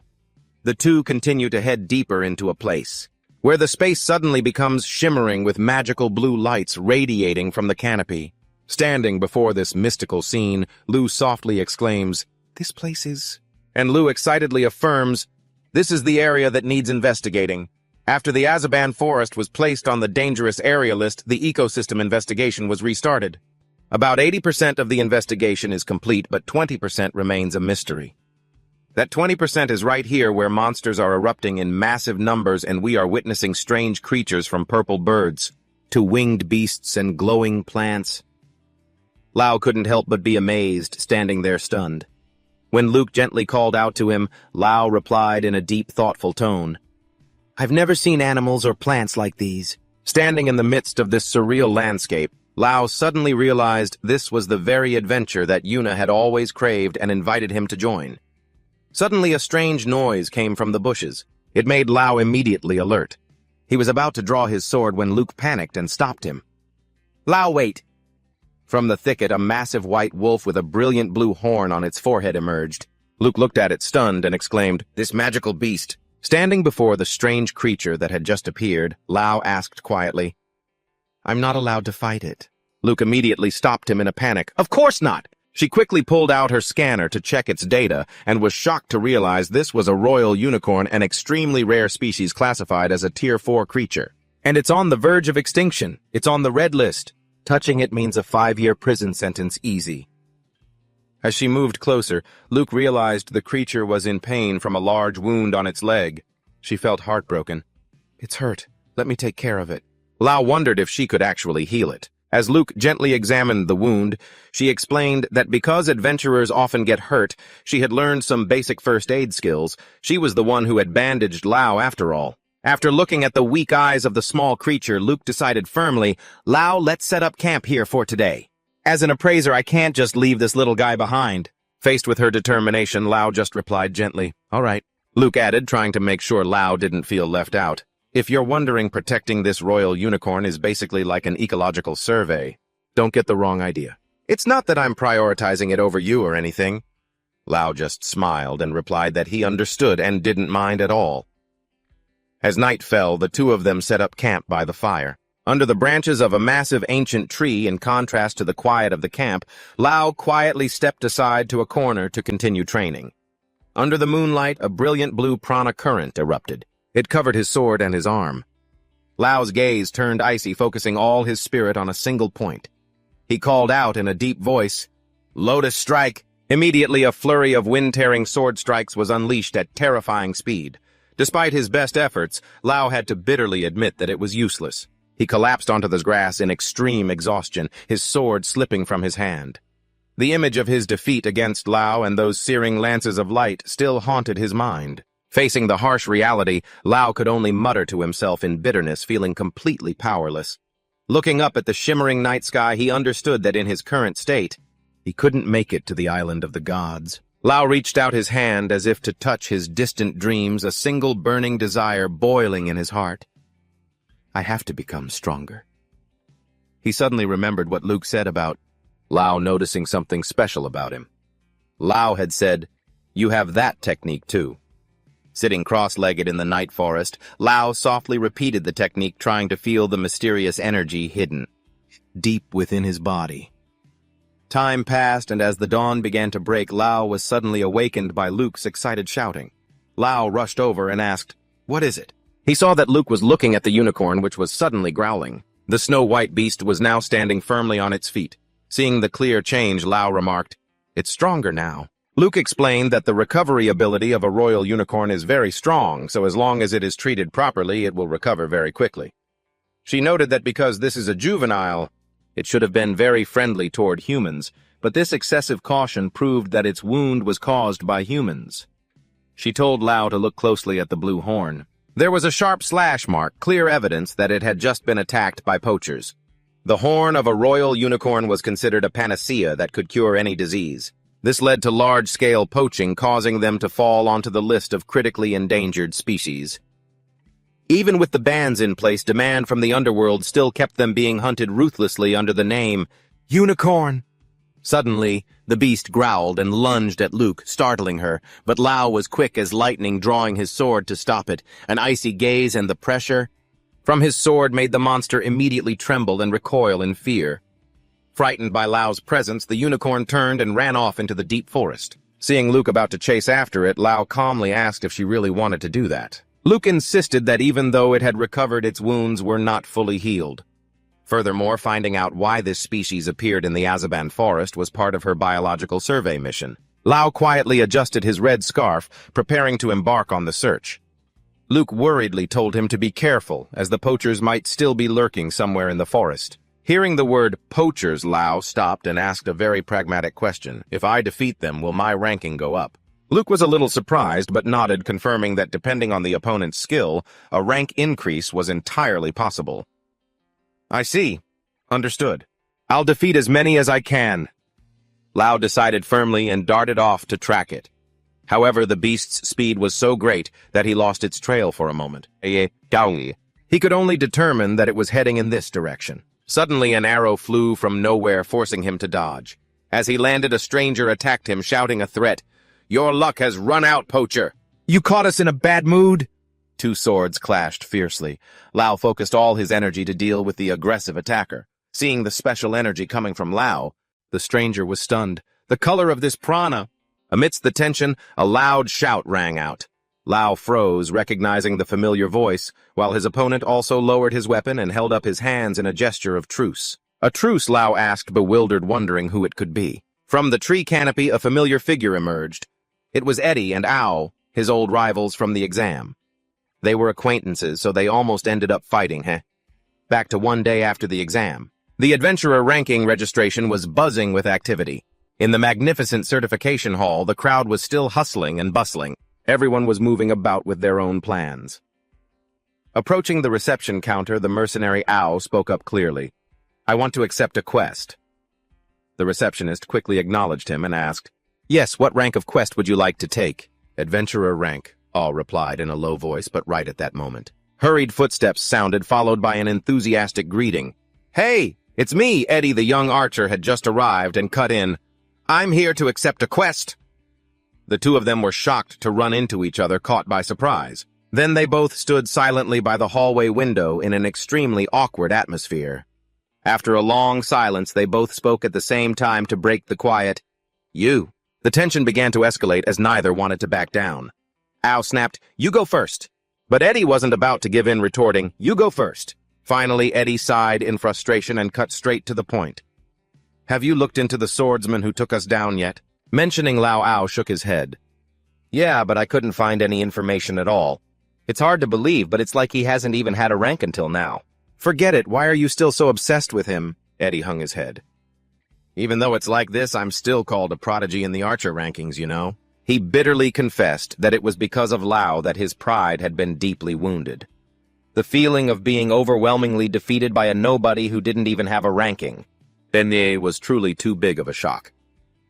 Ao just remained silent and deep in thought. A while later, when he returned to the guild hall, the members of his mercenary squad were already waiting and greeted him in unison. Good work, Captain. As Ao stepped into the guild hall, the members swarmed him excitedly, asking, How was the adventurer ranking registration? He replied calmly, I've registered.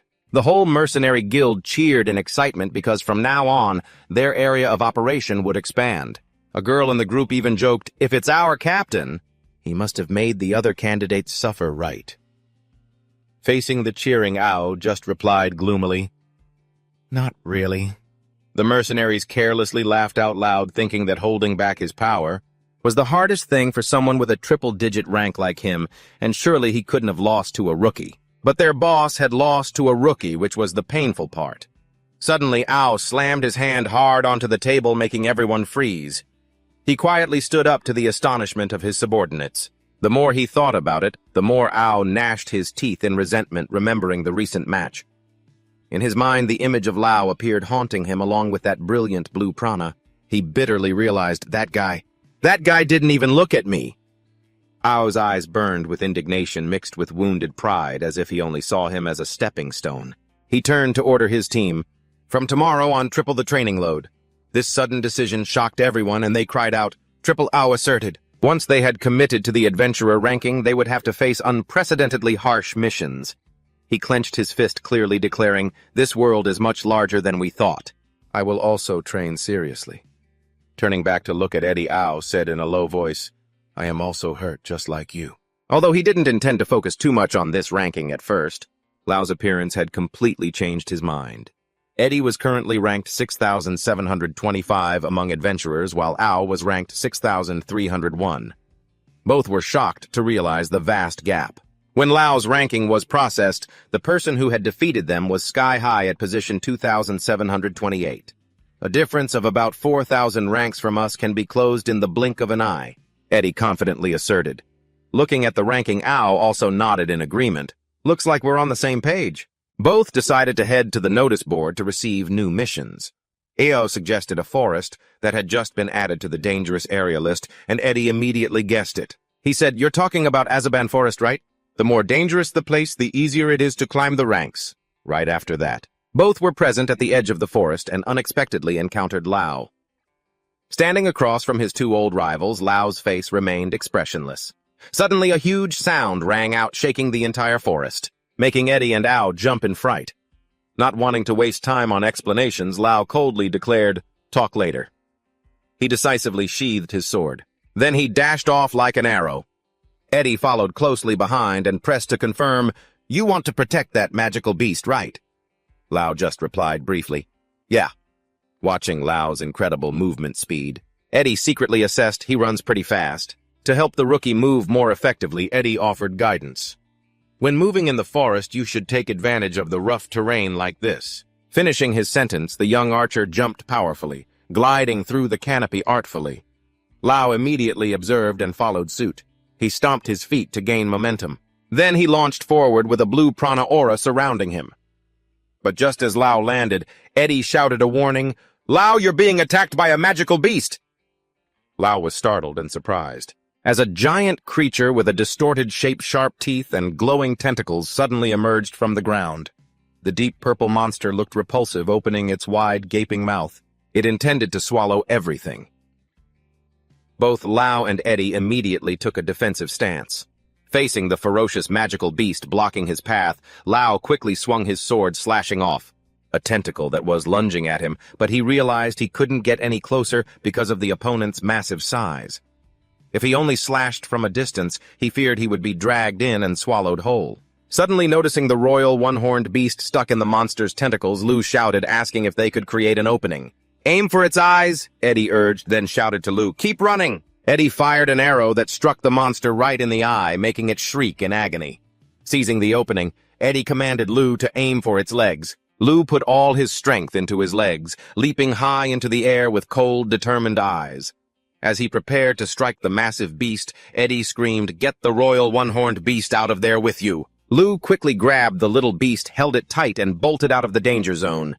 Then the final blow was left to Ao, who swung his sword and sliced through a massive ancient tree. And then, the heavy tree trunk crushed the monster's body. As the dust cleared, the ferocious beast was now nothing more than a lifeless husk lying deep in the forest. Lu stood firm on the ground, still clutching the rescued beast tightly in his arms. Witnessing that display of teamwork, Eddie couldn't help but praise them. "Not bad. Your commanding was pretty good." Ao replied nonchalantly, "I'm just used to commanding my subordinates." That ticked Eddie off, and he snapped, "Who's your subordinate, huh?" Eddie reminded them that even though Ao's swordsmanship was excellent, it wasn't enough to reach the top 10 on the adventurer rankings. He insisted that if he wanted to rank up, he had to learn more than just sword fighting.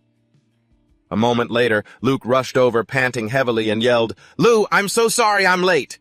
Seeing Lu standing with Eddie and Ao alongside the one-horned beast, she was stunned by this unexpected reunion. Turns out it was all a big misunderstanding. Lu had mistaken the two of them for poachers. But very quickly, the misunderstanding was completely cleared up.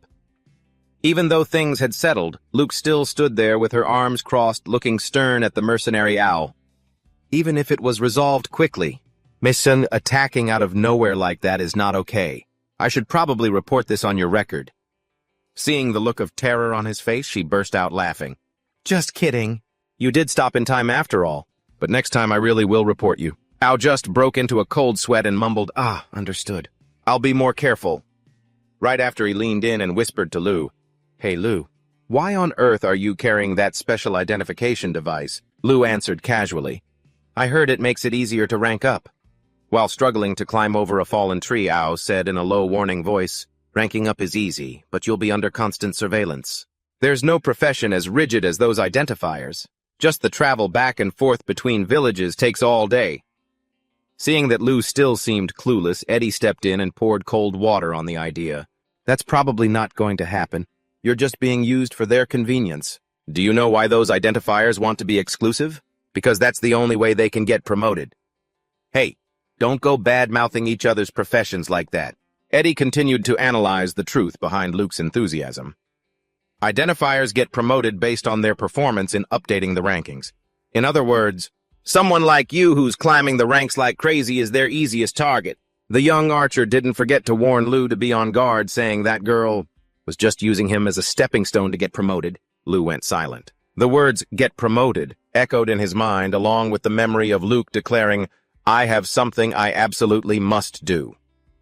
Looking at her back, Lou wondered to himself if getting promoted was really a mandatory goal that she had to achieve. After all, her genuine acts of care didn't look like someone who was just scheming. Meanwhile, Luke breathed a sigh of relief, seeing that the little beast's royal horn was still intact. Suddenly, the beast nuzzled up to her, causing her to scream in surprise. Seeing the whole group standing together, Luke smiled and remarked that it looked like everyone had become friends.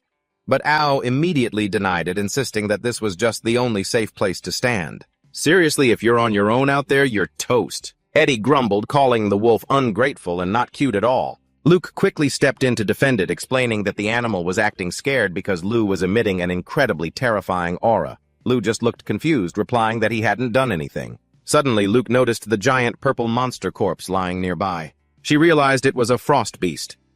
Moving closer to examine it, Luke explained that this was a type of monster they had never seen in this area before. Based on her knowledge, she noted that this species usually lived in colder regions, so it made some biological sense for it to be here. However, her expression suddenly became serious as she stated that it had never been discovered in the Azaban forest before. Luke asked Lou to record the existence of this monster in the system immediately. Once Lou agreed, Luke began to explain her ecological survey mission and asked curiously, he asks about why the other two are here. Ao and Eddie stammered to explain that they were on a similar mission commissioned by the Appraisal Bureau. Narrowing her eyes in suspicion, Luke wondered if such a commission actually existed. What kind of survey requires hiring both mercenaries and archers? Very quickly after that, she had seen right through the hearts of these two guys. When she firmly stated that it was because they were influenced by the tower that they were rushing to accept commissions to rank up as adventurers, Luke exclaimed excitedly, "That's right, Luke, I have good news for you." The result shown on the screen left everyone stunned. From position 58, Luke had leaped to rank 26 in the world for sword speed. Luke asked triumphantly, "Well, happy now?" Luke replied softly, "I am happy." But deep down, he was secretly amazed because the technique was so fast that the naked eye could barely see it yet. Luke could still see it. She casually explained, "That's the intuitions of a professional appraiser. At the very least, I have to know that much." Looking at her confident expression, Luke suddenly wondered if Luke was truly an extraordinary person. Seeing his bewildered look, Luke puffed out her chest proudly, only just realizing that now, right at that moment, Eddie and Ao approached with curiosity, which category increased. "I'm so curious, too." With Luke's permission, the two leaned in to look and couldn't help but be shocked by the absurd numbers appearing on the screen. Eddie cursed silently. That bastard. And Ao felt those numbers were truly annoying. In the heavy silence, Luke suddenly turned to look straight at his two former rivals with a very determined gaze. He spoke loudly. "I have something to tell you two. Teach me the strength that transcends swordsmanship." Luke sincerely admitted that Eddie's use of the terrain and Au's tactical guidance during the battle with the magical beast just now had helped him a lot. Eddie was amazed that Luke could mimic his movements immediately. As the leader of a mercenary group, Ao began to explain that such instructions were deeply ingrained in his instincts to avoid losing his subordinates. He insisted that when fighting as a group, formation and order were the most important things. Every step must be calculated backward from the position of the one delivering the finishing blow. "Are you really interested in this stuff?" Ao looked at Luke with skepticism. He thought that with his already extremely powerful sword technique, Luke surely didn't need his input. However, Luke looked straight at his opponent and affirmed firmly, "No, I need it. Tell me more." His eagerness made both Ao and Eddie fall silent in amazement. Finally, Ao began to instruct that when moving in the forest, the prerequisite is to use all 5 senses. He meticulously showed Luke a few coordination tricks, starting from dividing the front and back line positions reasonably. Watching from afar, Luke gently stroked the one-horned beast, and thought to herself, "Luke is really trying to change." She realized that her decision to let him fight with the guy earlier was completely wise. However, Luke was worried about the appearance of those Poachers along with countless unidentified magical beasts are making the Azaban forest too gloomy, she felt. This mission seemed to have exceeded the group's capabilities, but right now, the group did not know that they were being watched. Russo Crew narrowed his eyes and asked, "What's going on?" Darkhan Iris stepped forward to report that while tracking the escaped unicorn, he had encountered some kids. Russo calmly adjusted his glasses and made a cruel remark about the organs. "The kids are still fresh, so they can be sold for a very high price." Darkhan, with his muscular build and purple killing intent, agreed that although not equal to a unicorn, they might as well catch the whole bunch. He smiled. Sinisterly, he asserted that once you dare to step into the beast's territory, being torn apart is only natural. Eddie returned to the forest to master survival skills. Al reminded him that using all 5 senses is not easy. Eddie added that besides sight and hearing, smell, or even taste also need to be trained. Only then can it be applied in combat. Luke replied thoughtfully. "I understand now." Eddie judged that this forest was the ideal training ground because the smell of plants and animals here is extremely intense. Ao admitted that a mercenary used to the smell of blood, like himself, would have difficulty distinguishing other scents. Conversely, Eddie asserted that he could now accurately determine how many beasts were around. Then he asked Luke to use his prana. The young guy instructed Luke to think of prana as a type of liquid talent, focusing his awareness on the sense he wanted to sharpen to be able to feel it. Immediately, Luke focused his consciousness, causing a brilliant blue prana current to explode violently surrounding his body. The massive amount of energy released left Ao and Eddie shocked and stunned, because they didn't expect it to be that large. Amidst the dazzling light, Luke closed his eyes tightly, gathering all his spirit to make every sense as sharp as a blade. The deep blue prana current swirled like an energy storm, lighting up a whole area of the dark forest. From the top of a high cliff, a mysterious figure stood silently observing the whole incident from afar. Suddenly, a wicked face with purple eyes full of killing intent appeared threateningly, as if targeting the expedition group. Sensing the looming danger, Luke's eyes flashed. He quickly drew his sword into a fighting stance to protect Luke and the one-horned beast behind him. Luke suddenly froze when he realized someone was tailing him at a very close range. Suddenly, a punch carrying massive purple energy descended from the darkness, sending him flying through ancient tree trunks. Witnessing the incident, Luke, along with Eddie and Ao, could only scream his name in horror amidst the ruined forest. From the smoke and dust, a man with braided hair and glowing purple eyes slowly stepped out, mocking that Luke's leaking prana was the disgusting thing that had led him there. Eddie and Ao immediately drew their weapons, staying alert, but Lou shouted in a rush, stopping them as she realized the opponent was none other than Duncan Iris. Shocked, she confirmed he was a rank 672 adventurer, a man possessing 3-digit power that completely overwhelmed the entire group. Duncan arrogantly admitted his reputation, bragging about how he had once nearly touched the 2-digit ranking. A man of prestige before being miserably demoted for committing a crime. Another figure was slowly approaching from behind. The one who had just appeared was Rosso Gruen, and he was panting heavily. While complaining about Duncan's excessive speed, his gaze settled on Lou with a look of disdain, casually declaring he didn't care who she was or what her status was. But Lou immediately saw through him and exposed the old man's true identity. Russo Gruen, the man ranked 76th on the black market registry. So much for being a big shot. He turned out to be just a smuggler. Russo Gruen curled his lip in a sinister smile. He seemed quite amused by the young lady's extensive knowledge, chuckling, "Ho ho ho, quite knowledgeable, aren't you?" Even the criminal registry was something she knew about. He began to lecture them on the hierarchy of the criminal underworld, a system that reflected the severity of one's actions. From petty thieves to the lists of cold-blooded mass murderers, these unofficial rankings were created by users. They self-managed to operate the underworld outside the control of the Bureau. Sometimes high-quality lists were even bought by the Bureau themselves if they weren't too unethical. Ignoring the old man's long-winded explanations, Duncan Iris kept his glowing purple eyes fixed with desire on the one-horned beast lurking behind a tree, a unicorn. "Oh, there it is. I've been looking for you for a while now." He approached with a crazed expression that made the beast tremble in fear. Without a second of hesitation, Lou immediately lunged out to block the path of the ferocious adventurer to protect the little creature. She shouted in fury, "Duncan, why are you running around with that man?" Duncan replied nonchalantly with a tone of pure pragmatism, obviously for the money. "Is selling your honor and dignity for money really worth it?" His answer left Lu shocked and disappointed. She demanded, filled with anger, "You're partnering with him just for money. With your skills, you could be earning money the right way." Duncan smiled cryptically, signaling her not to jump to conclusions because money wasn't his only goal. He revealed he was working with Rosso for 2 reasons: to sell goods to him and, more importantly, to buy goods from him. Lu asked, confused, and Duncan's face suddenly turned incredibly menacing. He leaned close to her ear and whispered a challenge. "You know about this, right?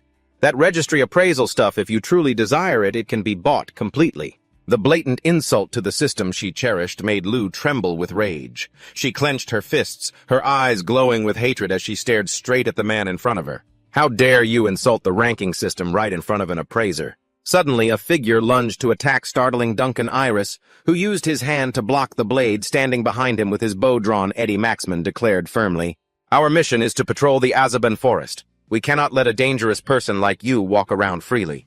Duncan looked toward the young archer with purple, murderous eyes.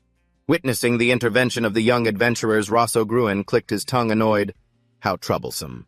The old man coldly ordered his subordinates, "Take care of them just like always." Instantly, a brilliant purple flow of prana exploded with world-shaking power from Duncan's body. Ignoring everyone else, he darted forward like a ghost. Aiming straight at Ao, he roared, "Die!" Facing imminent danger, he was completely helpless in the moment.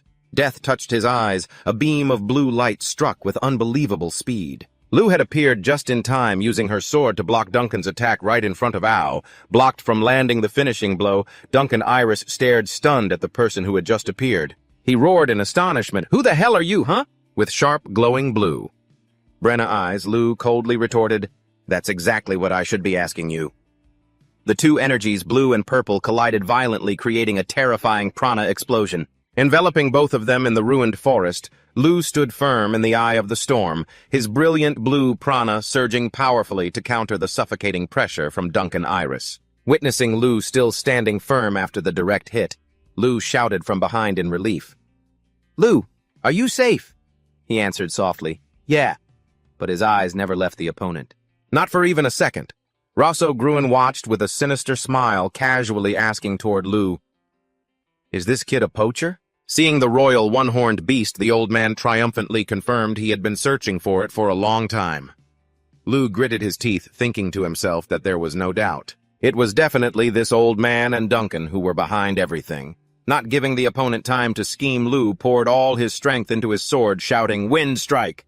A storm of deep blue energy exploded. The powerful attack forced Duncan Iris to recoil in horror. He screamed in surprise, "Wait, that kid is using Brenna!" Even after creating a shocking explosion, Lu remained calm, thinking, "Stubborn guy." My attack didn't hit. Amidst the thick clouds of dust, the stern voice of his master Aiden suddenly echoed in his mind. Memories of those days of grueling training on the sheer cliffs came back. Back then, Aiden had warned him to be careful when encountering someone who knew how to use Brenna. He explained that Lu was a special case because normally only when one reaches a master level in a field, just like swordsmanship, weapon arts, or any other discipline, it is only through deep, dedicated study that a person can truly awaken their hidden potential. That is called prana. Aiden insists that anyone who has grasped prana possesses power that far exceeds that of a normal person. Remembering Master Aiden's teachings, Lu understands that those who can control prana are masters in their own right. In the midst of the intense standoff, Lu hurriedly checks the rankings and shouts, "Lu, watch out, Duncan is ranked 12th in boxing. Then be careful. If he hits you, you'll be sent to the afterlife before you know it." The number 12 leaves Lu stunned. As he continues to read the opponent's staggering list of achievements, he finds out he is also ranked 4th in beast taming, 19th in grip strength, and 7th in weightlifting. Her face contorts in fear as she realizes the massive power gap. She screams in desperation, "His strength is on a world-class level. Don't go near him." Duncan Iris looks extremely annoyed at having his information dug up. He grumbles, spouting off other people's information like that. "It's so annoying when there's someone recording things on the sidelines. Looks like I'll crush you first." But to Lu's shock, Duncan lifts a massive tree trunk with one hand. Then he throws it straight at the 2 of them with a bloodthirsty roar, "Die!" The giant trunk tears through the air as if to crush everything in its path. Lu immediately swings his sword, slicing the incoming trunk in half to shield Lu. His breath is heavy, but his eyes still burn with the determination to protect his teammate. "Your prana is truly strange. Russo Gruen narrows his eyes, observing the blue light around Lu, then coldly orders Dankin Iris, "Dankin, grab this one. He'll definitely fetch a high price."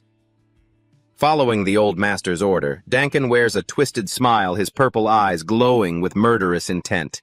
He roars with excitement, "I'll catch him just like we planned. Of course, if he's still alive." Just then, Eddie shouts from high up in the treetops, "You'd better not forget about us," and continuously fires wind-piercing arrows at their opponent. However, Dankin nonchalantly swipes them away with his bare hands like they were flies. He looks at Eddie with contempt. "Are you even worth remembering?" Seizing the moment the opponent is off guard, Eddie throws a smoke bomb, creating an explosion of haze that makes Dankin gasp in surprise. "Now push him back." Ao's shout rings out through the smoke. Dankin roars in a fury, "Don't toy with me, I'll wipe you all out!" He pours all of his purple prana into a ground-shattering strike. Creating a massive energy explosion that crushes the surrounding forest, the dust clears to reveal a deep crater. Dankin narrows his eyes, looking around, then clicks his tongue in regret, because the prey has disappeared. Russo Gruen approaches, tapping his cane on the ground, and warns, "Dankin, that was too dangerous. What if you had been killed?" Meanwhile, in the distance, Lu is holding the one-horned beast, tightly running for dear life with the adventuring party through the foliage to escape. Panting as he runs, Eddie says, "That was impressive. You understood what I meant. You can't take him down with brute force. I think the best option is for everyone to retreat." Lu is silent, but in his mind he is constantly struggling with an absurd reality. That guy, he is ranked 672nd in the rankings. An adventurer, someone that strong, is only ranked 600th. The gap in level makes his heart tighten. He unconsciously squeezes his hand, making the one-horned beast in his arms tremble in pain. The monster lets out a pained cry. Then it leaps from Lu's arms, baring its fangs and growling in alert. Lu raises his hands apologetically. "Sorry." Once they reach a safe clearing, the group temporarily stops to catch their breath. Looking at the horizon, Lu calls out to Lu, and with eyes burning with hatred, she declares her ultimate goal. It seems there is still one more thing to do. "Russo Gruen, that guy's a tough nut to crack." "Because he's as slippery as an eel." Lu mentions the goal of capturing that bearded man. Lu wonders why they have to take such a risk. With eyes burning with determination, Lu declares, "Because of my own personal goal." Witnessing the tension between the two, Ao speaks up, reminding them that the most important thing right now is to decide what the group should do next. Lu nods in agreement. "Sorry, Lu, I was too impulsive." Ao begins to map out the plan. He explains that his and Eddie's main mission is still to patrol the Azavan forest, and he has already reported the situation to the higher-ups. Their next goal is to continue monitoring Russo and Dankin's movements closely. Although Lu bluntly warns that as an official agent she sees absolutely no chance for them to win. Ao calmly admits, "I know. That's why we are just observing." Ao's plan is to expose their crimes, to report to the Bureau, and leave the rest for them to handle. Even though Lu is still worried about the looming danger, Ao asserts that is exactly why they are getting involved in this. He believes that if rank 6,000 adventurers like him and Eddie can complete this mission, things will change. If this succeeds, we'll be rising through the ranks like a kite in the wind, no joke. Lu sighs in admiration at Ao's will. She analyzes that with high stealth and tracking points in a dangerous rank 48 forest like Azavan, if the intelligence is reliable enough, Ao could easily climb at least 1,000 ranks. Hearing this, Eddie excitedly shouts, having regained his motivation to fight. Before acting, Lu reminds the group absolutely not to do anything reckless. Ao once again confirms that he will not engage in a direct confrontation to ensure safety. When asked about their next plan, Lu looks at the small beast and firmly says, "We want to take the royal horn to a safe place." Ao completely agrees, because Dankin is aggressively targeting this creature. Keeping it by their side only increases the risk of being ambushed in the deep forest. Lu pants after the series of tense events. She looks at the tiny trembling creature and whispers, "No, that's not it. It's just that I don't want the royal horn involved in this anymore." Looking at the unicorn with eyes full of sympathy, she gently stroked it and added with a nod, "Yeah, it must have been so scared. Because we're right in the middle of the dark Azaban forest, Ao decisively made a call to ensure the target's safety. In that case, let's split up for now." He pointed toward a towering ancient tree in the distance as a signal. "Once you get the royal horn to safety, meet me under that tall tree. Either I or Eddie will be there every night," he said. Lao wondered about the purpose of this plan. Lao lowered his voice to explain, just in case something goes wrong. Who knows, we might need each other before we officially regroup. Eddie didn't forget to remind Lao before they parted, let me show you how to move through this forest. Seeing the two of them still lingering, Ao impatiently urged, hey, if we hesitate, Duncan might get away. But Eddie reassured Lao, you go ahead. No matter where you are, I'll find you.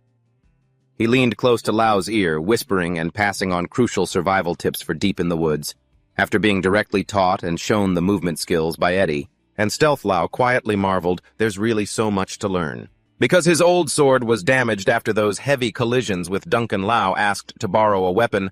I don't suppose this counts as tuition, but could I borrow that dagger? My sword is broken. Sure, if you don't mind using a hunting blade?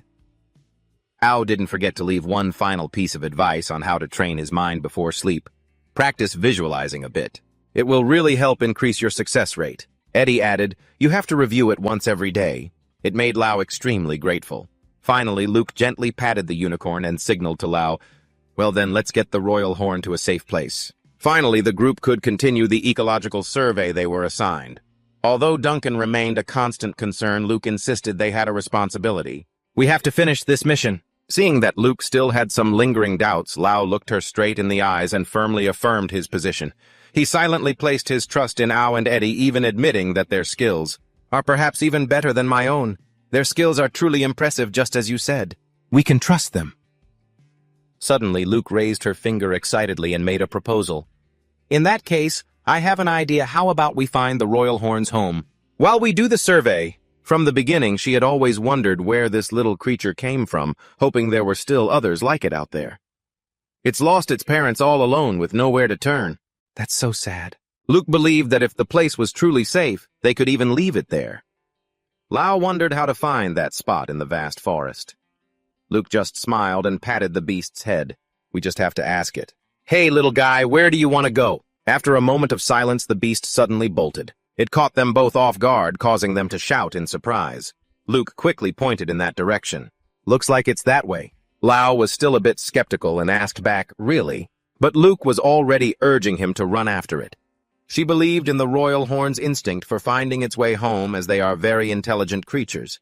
She explained that since it was so scared earlier, if it's just a baby, of course it's going to want to go home. Lao nodded slightly. That sounds reasonable. While busy chasing the creature's tracks, Luke suddenly jumped and cheered when she spotted a small green creature with a long tail clinging to a branch. Another unidentified beast. She hurriedly ordered Lao write it down, and Lao immediately complied with the request. Got it. Lao was busy sketching the shape of a primate into his notebook. He asked softly, like this, right? Meanwhile, Luke was still full of enthusiasm for the survey work, constantly pointing toward strange creatures. Lao, there's another one over there.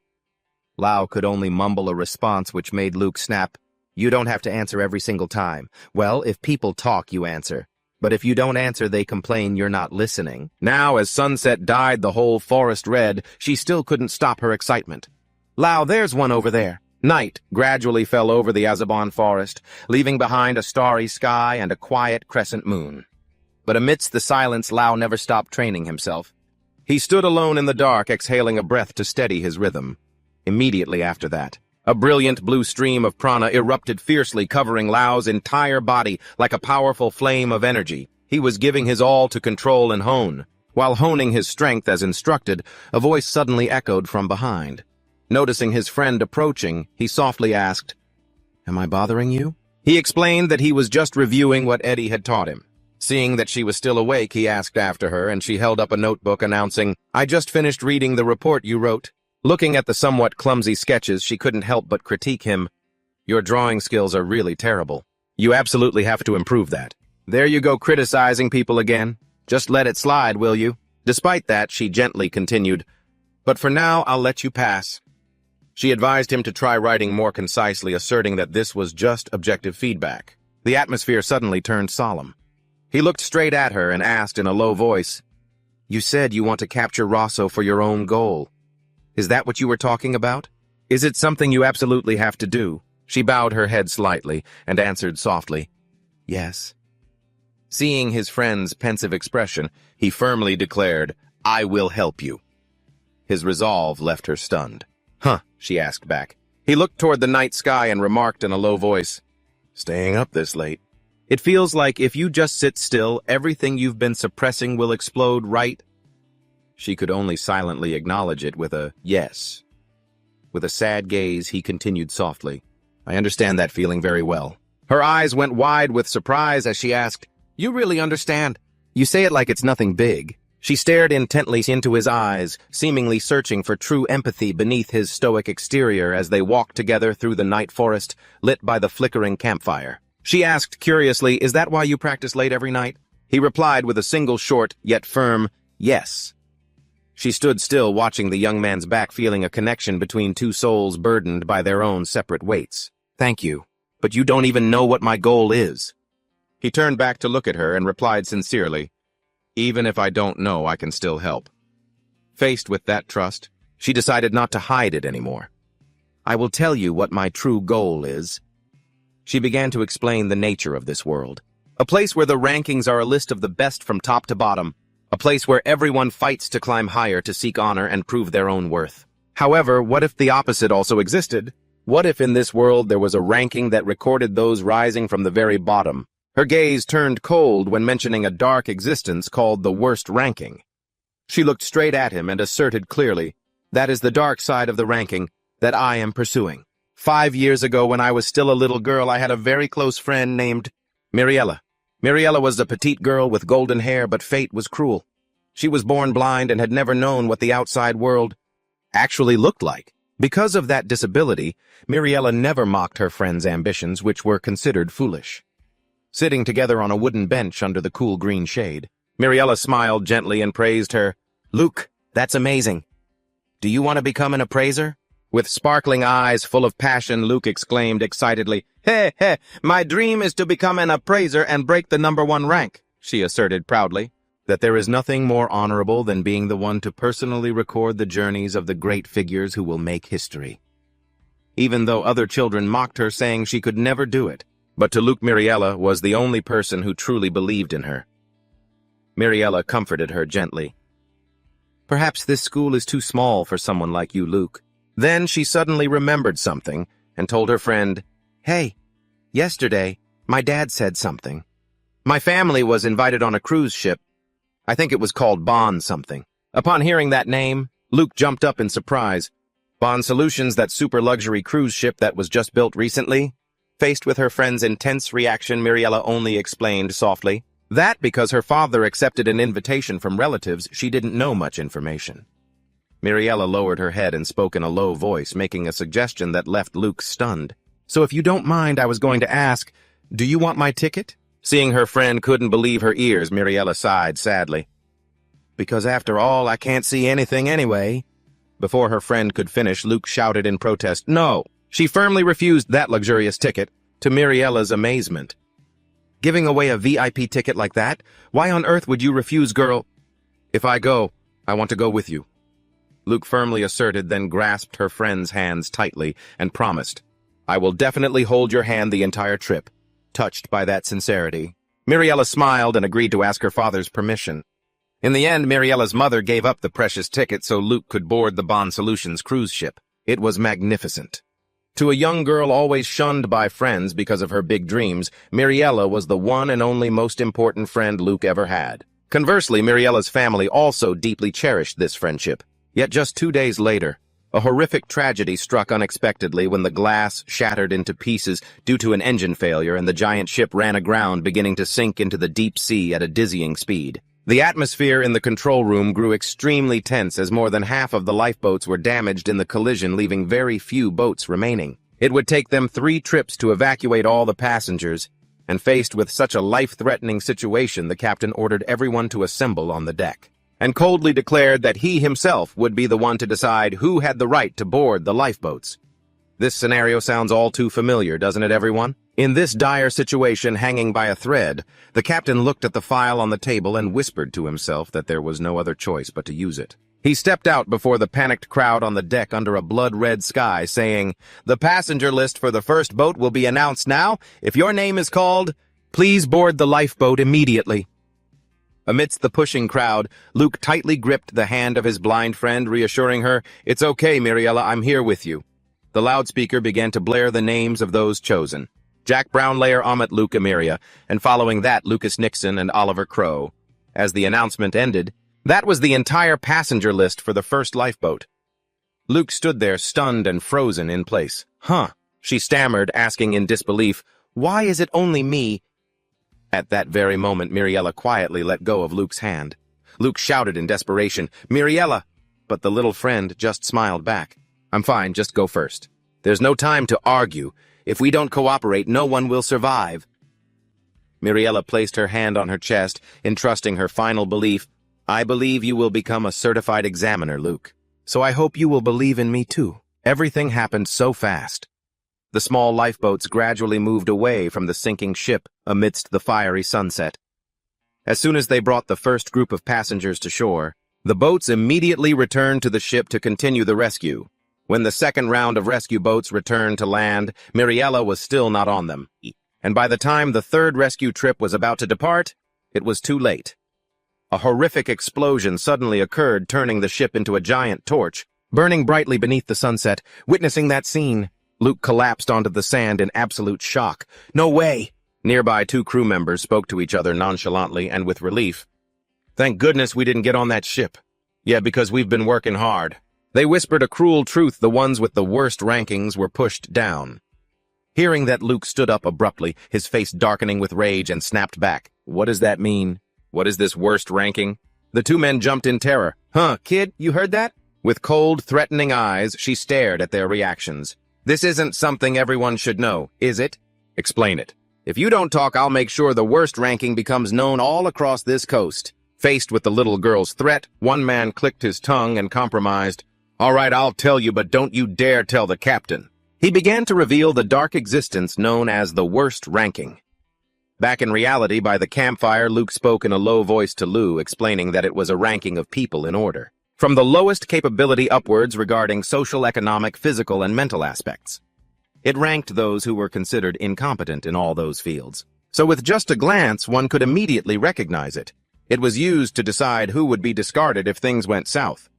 Luke revealed that those who hold the lives of others, like captains of luxury yachts, hospital directors, or politicians, frequently use this list. They use it to decide whose lives are prioritized in life or death situations. Luke looked into the fire. My goal is to erase this wretched ranking from this world. I will never forgive the system that killed Miriella, a ranking that pushes people into despair, leaving them no place in this world. Lou listened in silence, then asked in a low voice, I understand what the worst ranking is now. But what does it have to do with Rosso? Luke explained that she wanted to use one criminal to take down another criminal. She said the worst ranking was an unofficial list, just like how Rosso was on the list of unregistered criminals. If we catch Rosso and use him to demand answers about these unofficial rankings, we might get closer to the person behind the worst ranking list. That is exactly why I want to take down Duncan at any cost. Lou curiously asked about the mastermind, but Luke admitted she didn't have any specific clues yet. However, she concluded that this was definitely a massive organization because it had even entangled politicians and the wealthy class. She even speculated that an underground version of the Certification Institute might exist.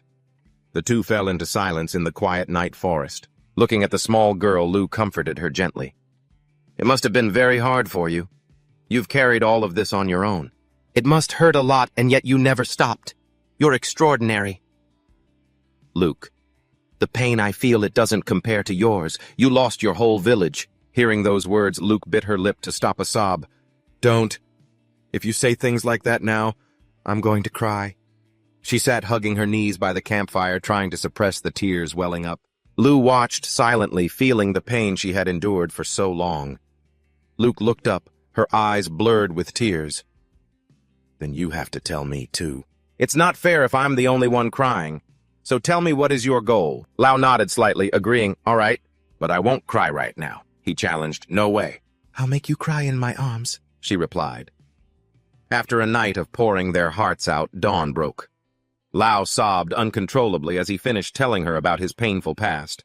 She wiped away her tears, choked up, and wailed, I had no idea you'd been through such hardship. Even after crying all night, the tears wouldn't stop falling. You were the one trying to make me cry, he teased. But who would have thought she'd end up crying even harder? After a while, she calmed down. finally understanding the burden her companion was carrying. "Now I see why you've been so reckless, Lao." He wanted to reach the island to make sure everyone was safe. However, she also realized that his impatience wouldn't get them to their goal. Lao looked at her with newfound respect and replied, "You're the one who taught me that. If I'm ever lacking in the future, please tell me." Standing in the middle of the vast forest, Lao made his proposal official. "Please become my exclusive appraiser. This time it's official." She wiped away her last tear and nodded. "Okay." She adjusted her brown hat, wearing a radiant and confident smile. "I will never regret this." Lao's gaze was now even more determined. Having found a truly reliable partner, a firm handshake marked the beginning of a new journey. The two of them, along with the royal horned beast, continued onward. Looking at the small creature ahead, she said softly, "We've come quite a long way. I hope it can find its way home safely," she added. Lao wondered aloud, "Now that you mention it, what region do royal horned beasts actually live in?" She explained that most of them live in deep caves.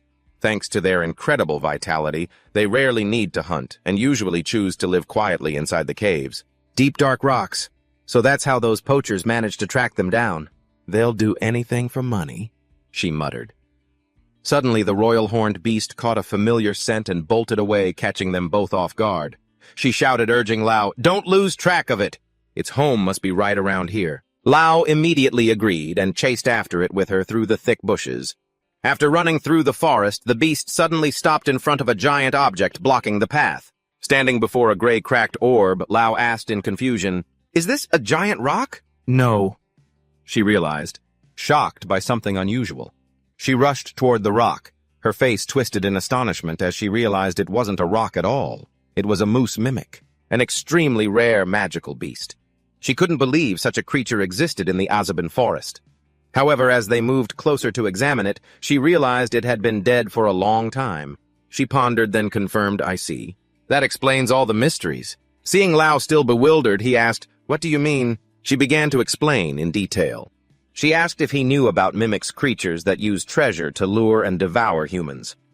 But a moose mimic was on a whole other level. They use rare magical beasts instead of gold as bait. They trap these rare creatures inside their own bodies to lure in greedy poachers. Then, along with their symbiotic magical beasts, they devour their prey. Because of their habit of traveling everywhere to collect different types of magical beasts, they are known as mobile museums. Lao suddenly remembered and asked, "Does that mean the royal horned beast was inside this thing too?" She nodded, explaining that usually when hunting, a moose mimic would release all the magical beasts inside at once to attack the poachers. But this time, it seemed it had been countered. Lao's eyes hardened as he thought of someone with enough power to take down a creature of this size. He whispered the name Duncan. She typed rapidly on her device.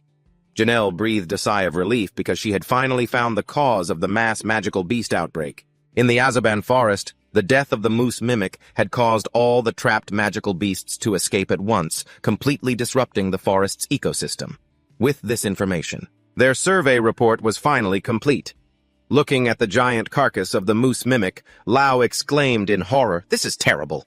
He wondered if those wounds, those fatal ones, were they also caused by poachers? But she determined that the tearing marks appeared after it was already dead, caused by other beasts coming to feed. She explained that moose mimics usually have a very strong symbiotic bond, so whoever managed to take it down must be an incredibly terrifying magical beast that lives in this very forest. Looking at the one-horned beast standing quietly by the ruins, Lao said in a low voice, "You've lost your home too." He walked away with a sad expression, whispering, "I understand that feeling. It's like your heart is being torn apart." The deep empathy coming from the bottom of Lao's heart left her looking at him with pity. Suddenly, massive tremors shook the ground. Both were startled and turned around. A giant red ogre with a hulking frame and overwhelming killing intent appeared right behind the moose mimic's carcass. She realized with horror. "It's that guy we saw earlier." The monster let out a heart-wrenching roar and slammed a 1,000-pound fist into the ground, forcing Lao to quickly grab her and the small beast to dodge the attack. Destruction narrowly avoided. The red ogre began frantically tearing into the moose mimic's body. She gasped in shock. "It's eating it!"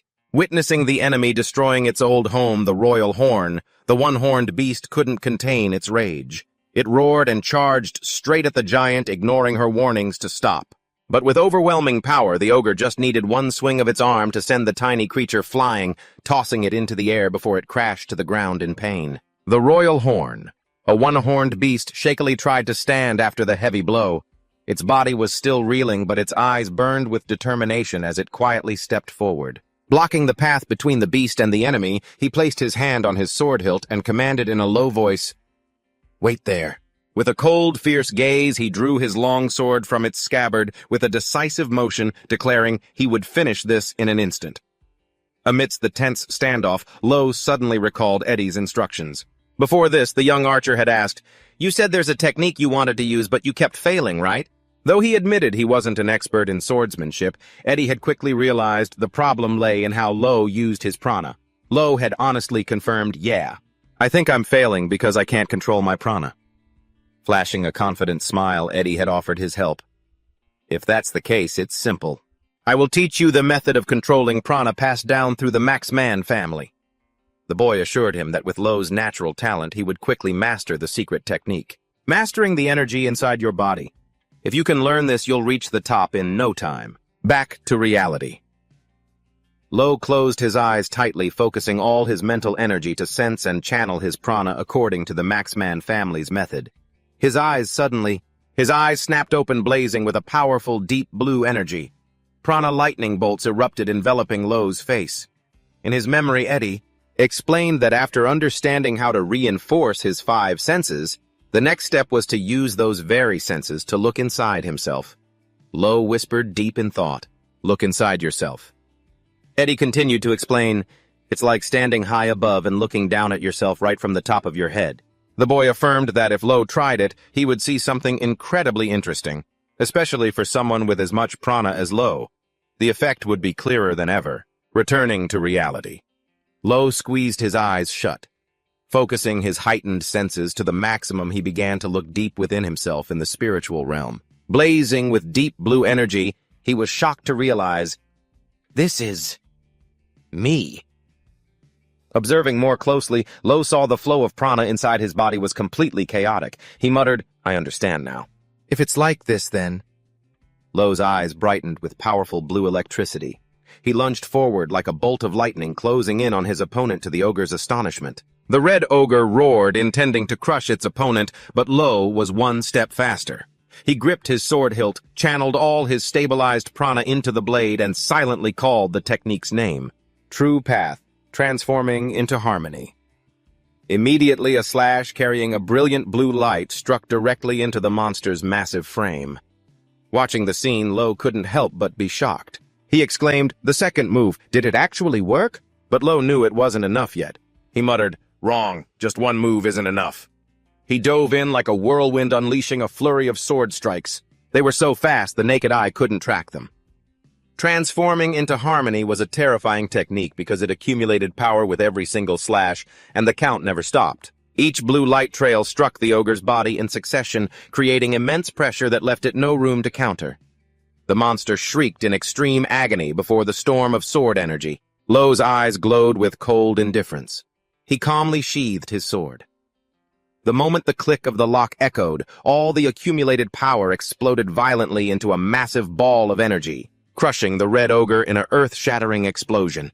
He was gone, his feet cold as ice. Lo stood frozen, unable to believe his own eyes at the power he had unleashed. After the battle, he quietly approached the royal horn beast, which was cowering in fear. He knelt, gently soothing the tiny creature. "Don't be afraid. I am not your enemy." The beast looked up at the young man with wary eyes. As Lo slowly reached out his hand, realizing the situation had become complex, Lo whispered to himself that it was better if they accompanied the royal horn. She looked around anxiously, because the forest was far too dangerous right now, and she couldn't help but wonder if Ayu's group was running into trouble as well. Meanwhile, in another part of the forest, Dank and Iris was cruelly trampling a poor, snow-white creature. He held a knife, growling in annoyance because the prey wouldn't stay still. It kept him from making a precise cut. Dankin turned to ask Rosso Gran with a fierce look, "What if the merchandise gets a bit beat up? It doesn't matter, right?" But the old smuggler immediately shot it down, as that would lower the value of the goods. Even though Dankin argued they'd be ground into powder anyway, Rosso. insisted on keeping them intact to avoid the customers suspecting they were fakes. Witnessing the brutal scene from the bushes, Ao couldn't help but feel nauseated by their cruelty. And Eddie completely agreed with that sentiment. Ao spoke in a low voice, admitting that these were not opponents they could face head-on right now. Eddie understood the situation clearly. He believed they had no choice but to retreat quickly to report the incident to the appraisal bureau. On the other side, Rosso happily noted they had gathered almost enough goods. He declared it was time to take the next step. Suddenly, Dank and Iris radiated a threatening, intense purple aura. He roared about having to immediately deal with the ones sneaking around behind them. Ao and Eddie were shocked to realize they had been discovered, not giving them a chance to react. Dankin lunged forward at a terrifying speed, slamming a lightning-fast blow that crushed their hiding spot. Eddie yelled in shock, "We masked our presence! How did you find us?" Dank and Iris, with his purple eyes full of malice, laughed loudly. "From the very beginning. You brats!"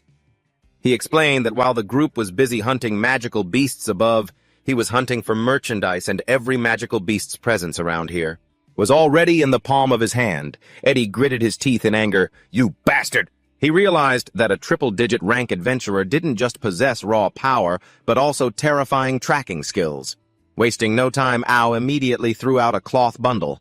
But Ao was quick to snatch the bait. Now that his trick's been called, he's gonna have a hard time slipping away. He scoffed.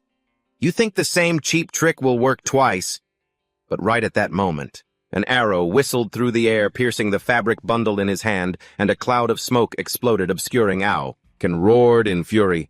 "I'm going to kill you!" Ao shouted, urging Eddie to run, and the two of them put everything they had into sprinting through the dense thickets, but Dan Can's laughter still echoed right on their heels. He insisted that the same little ruse wouldn't work again, leaving Eddie to nervously wonder what to do next. The young archer muttered to himself, "The only way now is to increase our survival odds, even if just by a little." Eddie gritted his teeth, quickly wrapped the note in a leaf around his arrow, drew his bowstring tight, and fired off an arrow charged with a deep blue aura. Once finished, Ao and Eddie stopped. "I've done everything I possibly could." The two turned back to face the enemy who was sauntering out of the white smoke. Dan Can Iris narrowed his eyes with interest. "What's this? You're still not running." He roared arrogantly, "That's a smart idea. I know this terrain like the back of my hand. I'll kill you in one blow." Facing such overwhelming bloodlust, Ao flashed a confident grin. "Don't get in my way." Eddie immediately snapped back. "That's my line." The archer insisted that archers only show their true skills when they have cover, and he scoffed at Dan Can for being so wrong to think they were still the same as they were during the exam. Ao drew his sword prana beginning to blaze around his body. "Coincidentally, I'm completely different from back then, too. Teamwork is my specialty, and with a subordinate by my side, it's even easier to show my skills." Eddie huffed. "I'm not taking any sloppy orders." Ao smirked. "Good." Then two bursts of red and blue energy flared violently, radiating terrifying pressure as they clashed head-on with Dan Can. Ao asked firmly, "Shall we?" And Eddie answered decisively, "Yeah." Deep in the gloomy forest, Lou suddenly froze, sensing an unusual flow of energy. It was blanketing the space around him. He looked around warily and asked himself, "I feel a strange energy. Is it just an illusion?" Walking closer, Lou started discussing the next plan about what to do with the king's horn from now on. At this point, "I think the best thing to do is protect this child. Take it to the appraisal bureau. It's not my first time protecting a magic beast. Leave it to me." However, Lou looked deeply worried. He gazed into the distance and said in a low voice, "That guy won't just sit still. If we want to leave the forest with the king's horn, we have no choice but to defeat Dan Can." Faced with his comrade's resolve, Lou softly replied, "I think so too." Standing among the ancient trees, Lou began analyzing the situation. "There are exactly two options appearing in my mind. First, wait for Ao to report to the appraisal bureau and wait for reinforcements." He understood that if high-level experts like Lou were nearby, reinforcements would arrive very quickly. Otherwise, it would take a lot of time to gather forces. Thinking of the enemy's terrifying face, Lou silently concluded, "But our opponent is Dan Can. Dan Can controls his aura even better than I do. I'm not confident I can keep running from his senses forever." Lou looked him straight in the eye. Lou raised a finger and declared, "The other way is very simple. Returning to the battle, Dan." Can Iris gasped in shock. "What?" He couldn't believe his eyes when he saw both Ao and Eddie were both radiating brilliant auras, one a fiery red, the other a cool blue. In reality, it wasn't that they suddenly acquired that power, but that they had possessed the potential for a long time. Normally, people only awaken their aura when they reach a level of mastery in a certain field. However, without a strong enough catalyst to push that potential, it would remain dormant forever. As for AU, he had spent years honing his combat senses during his days as a harsh mercenary. His ability to calculate the enemy's strength had reached maturity, helping him face no difficulties throughout the recent years. And Eddie, he was a genius archer born from a prestigious bloodline living under the shadow of his illustrious family. No one had the courage to challenge or make things difficult for him. Unfortunately, it was that very comfort that meant neither of them had ever tasted the flavor of failure. But luckily, recently, they had encountered an anomaly named Lu Tully. The crushing defeat at Lu's hands became the spark for their breakthrough, helping them shatter their own limits. Standing before the strongest enemy he had ever faced, Ao gripped his sword hilt and declared, "That's enough." Eddie also drew his bowstring taut with sharp eyes. To awaken instantly, Ao lunged forward with terrifying speed. Caught off guard by the sudden strike, the savage adventurer roared in a rage. Pouring all his strength into his giant fist, he aimed straight at Ao to crush him. Ao swung his sword, slashing directly at the arm covered in purple prana. Dan Iris felt clearly the movement of energy within every fiber. He gasped in shock in his mind. "I see it. Is this the power of aura?" Far away on the tree canopy, Eddie also began to notice the miraculous change as the once invisible energy now appeared with colors before his eyes. The young archer confidently claimed that he could now fire with more precision than ever before. He decisively released the bowstring, launching a sharp arrow. The arrow flew with an impossible trajectory, making Dan Iris pale in shock. He realized that the small bastard had aimed exactly where he intended to dodge. Even though Dan tried to burst his purple energy to deflect the attack, the arrow still embedded itself straight into him, creating a shocking explosion.